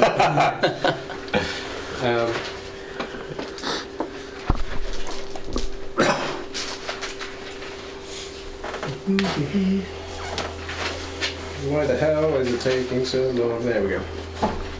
His memory is foggy. Yeah, it spins. Foggy.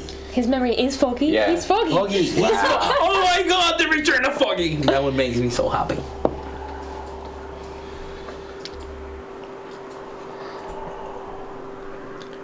I cannot guarantee they will be there, All right. but you need merely look. Of course. These are names you are not to repeat to anyone else. All right. Anyone else, Beth? No one at all. No? It's a secret. You can trust me. I'll keep your secret, Edmund, I promise. The names are Stoffman,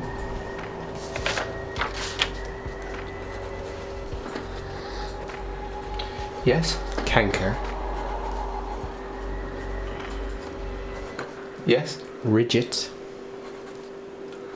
Sorry, Ridget, and Cutter. Goodness. They're a colourful bunch of individuals. They sound like and what? And you want me to bring all of them here? Mm-hmm. Right. And where are they?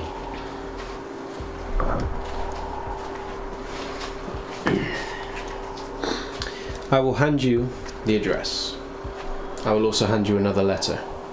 You are under no circumstances to read it yourself. You are to hand it directly to the individuals I mentioned. All right. And this colourful group of individuals with very colourful names, is there anything that I should say to them to dissuade them from, I don't know, thinking I'm a threat or a problem, or, you know? Just hand them the letter. Just hand them the letter. I can do that. And that's it. How will I know them when I see them? I trust you are comfortable with Nosferatu. Well, one of my coterie is one. Well, then you should have no difficulty recognising them. All right. You want me to do that now, I assume? I will go and prepare the letters.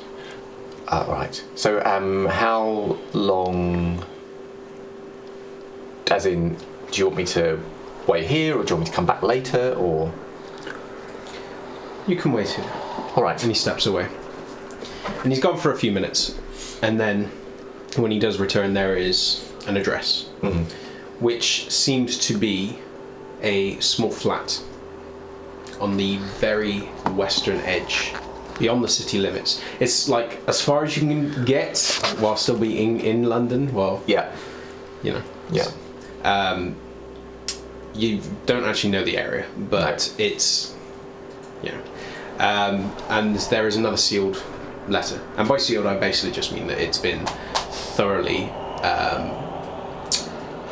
it's been folded fully, and it has been ripped strategically to keep it sealed, lacking any sort of implements to otherwise do so. So in theory, if you wanted to be careful, you could read it. No. Good man. Heavens, no. And he hands these to you. This is a matter of trust between me and my sire. My wonderful sire. So I'll take the letters. Say, right, I suppose I should get going. Is there anything else I should know? I apologise in advance for their personalities, but bear with them. All right. Will they have their own transport to follow No. them? Right, understood. However, they will get here of their own steam. Just hand them the note. Just hand them the letter, and then should I come back here, or do you then not? No, give them the address. I will... The device you called on, Yes. how does it work? Well, yes, because you've had trouble with these in the past because they're a little bit fragile if you squeeze them. Fragile. They have, well, you put in the person's number you want to call if you know it, and then you can speak to them. Show me how it works. All right. Well, I'll take out my phone. So, obviously, you need to know the number of the person. Each of these phones has a specific number just for this phone, and if you know the number, you put the number in, and then it makes a call to that other phone, and then you have if they are able to answer, they'll pick up and you can talk to them. And your number? My number? Do you want me to write it down for you? Yes. Yes. All right. I'll write my number. Holds his hand out for the phone. If I give you my phone, then how am I going to... Do you not have another? Then how do you expect me to call you? Well, I normally get you a phone that's yours rather than mine, especially for you. You have a phone. At least you did, because I replaced one for you recently. I can replace it again, that's not a problem. How quickly? Well, obviously with the shops, because I'm assuming it's now too late for... I'll say I'll get onto it as quickly as I can. It might be a day or so, but I can replace it for you. That'll be sufficient time. Oh, all right then, good. And then when you have a phone, you can just put that number into it, and you can call me, and I can, be there.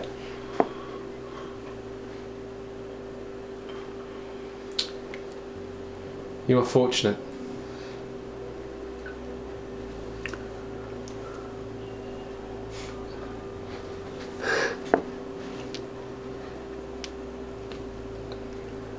That I like you. Oh yes, I tell myself that often.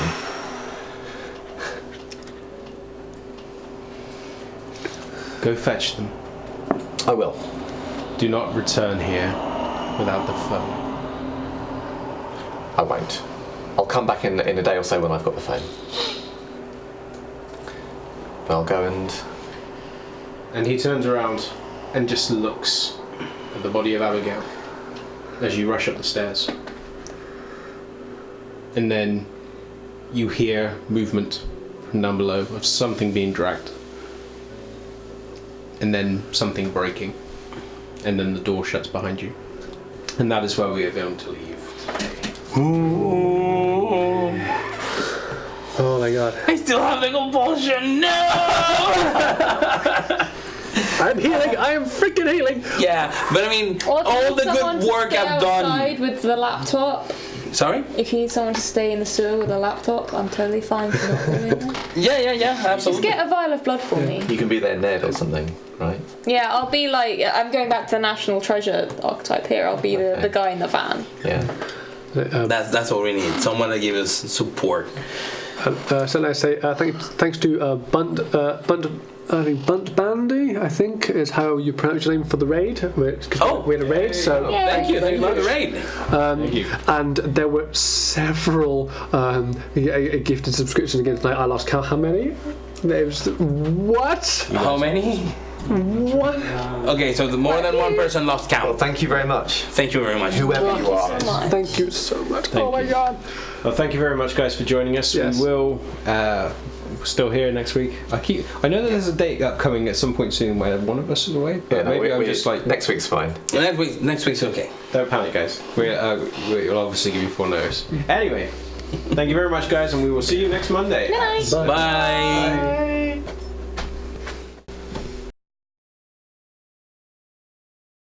Thanks for watching this episode of Blood on the Thames. If you'd like to keep up with all the latest news, follow us on Twitter and Facebook and ShrekNet, the links to which are down below. And remember, if you want to join us live, be sure to tune in every Monday at 7 p.m. on Twitch. Thanks again, and I'll see you next time.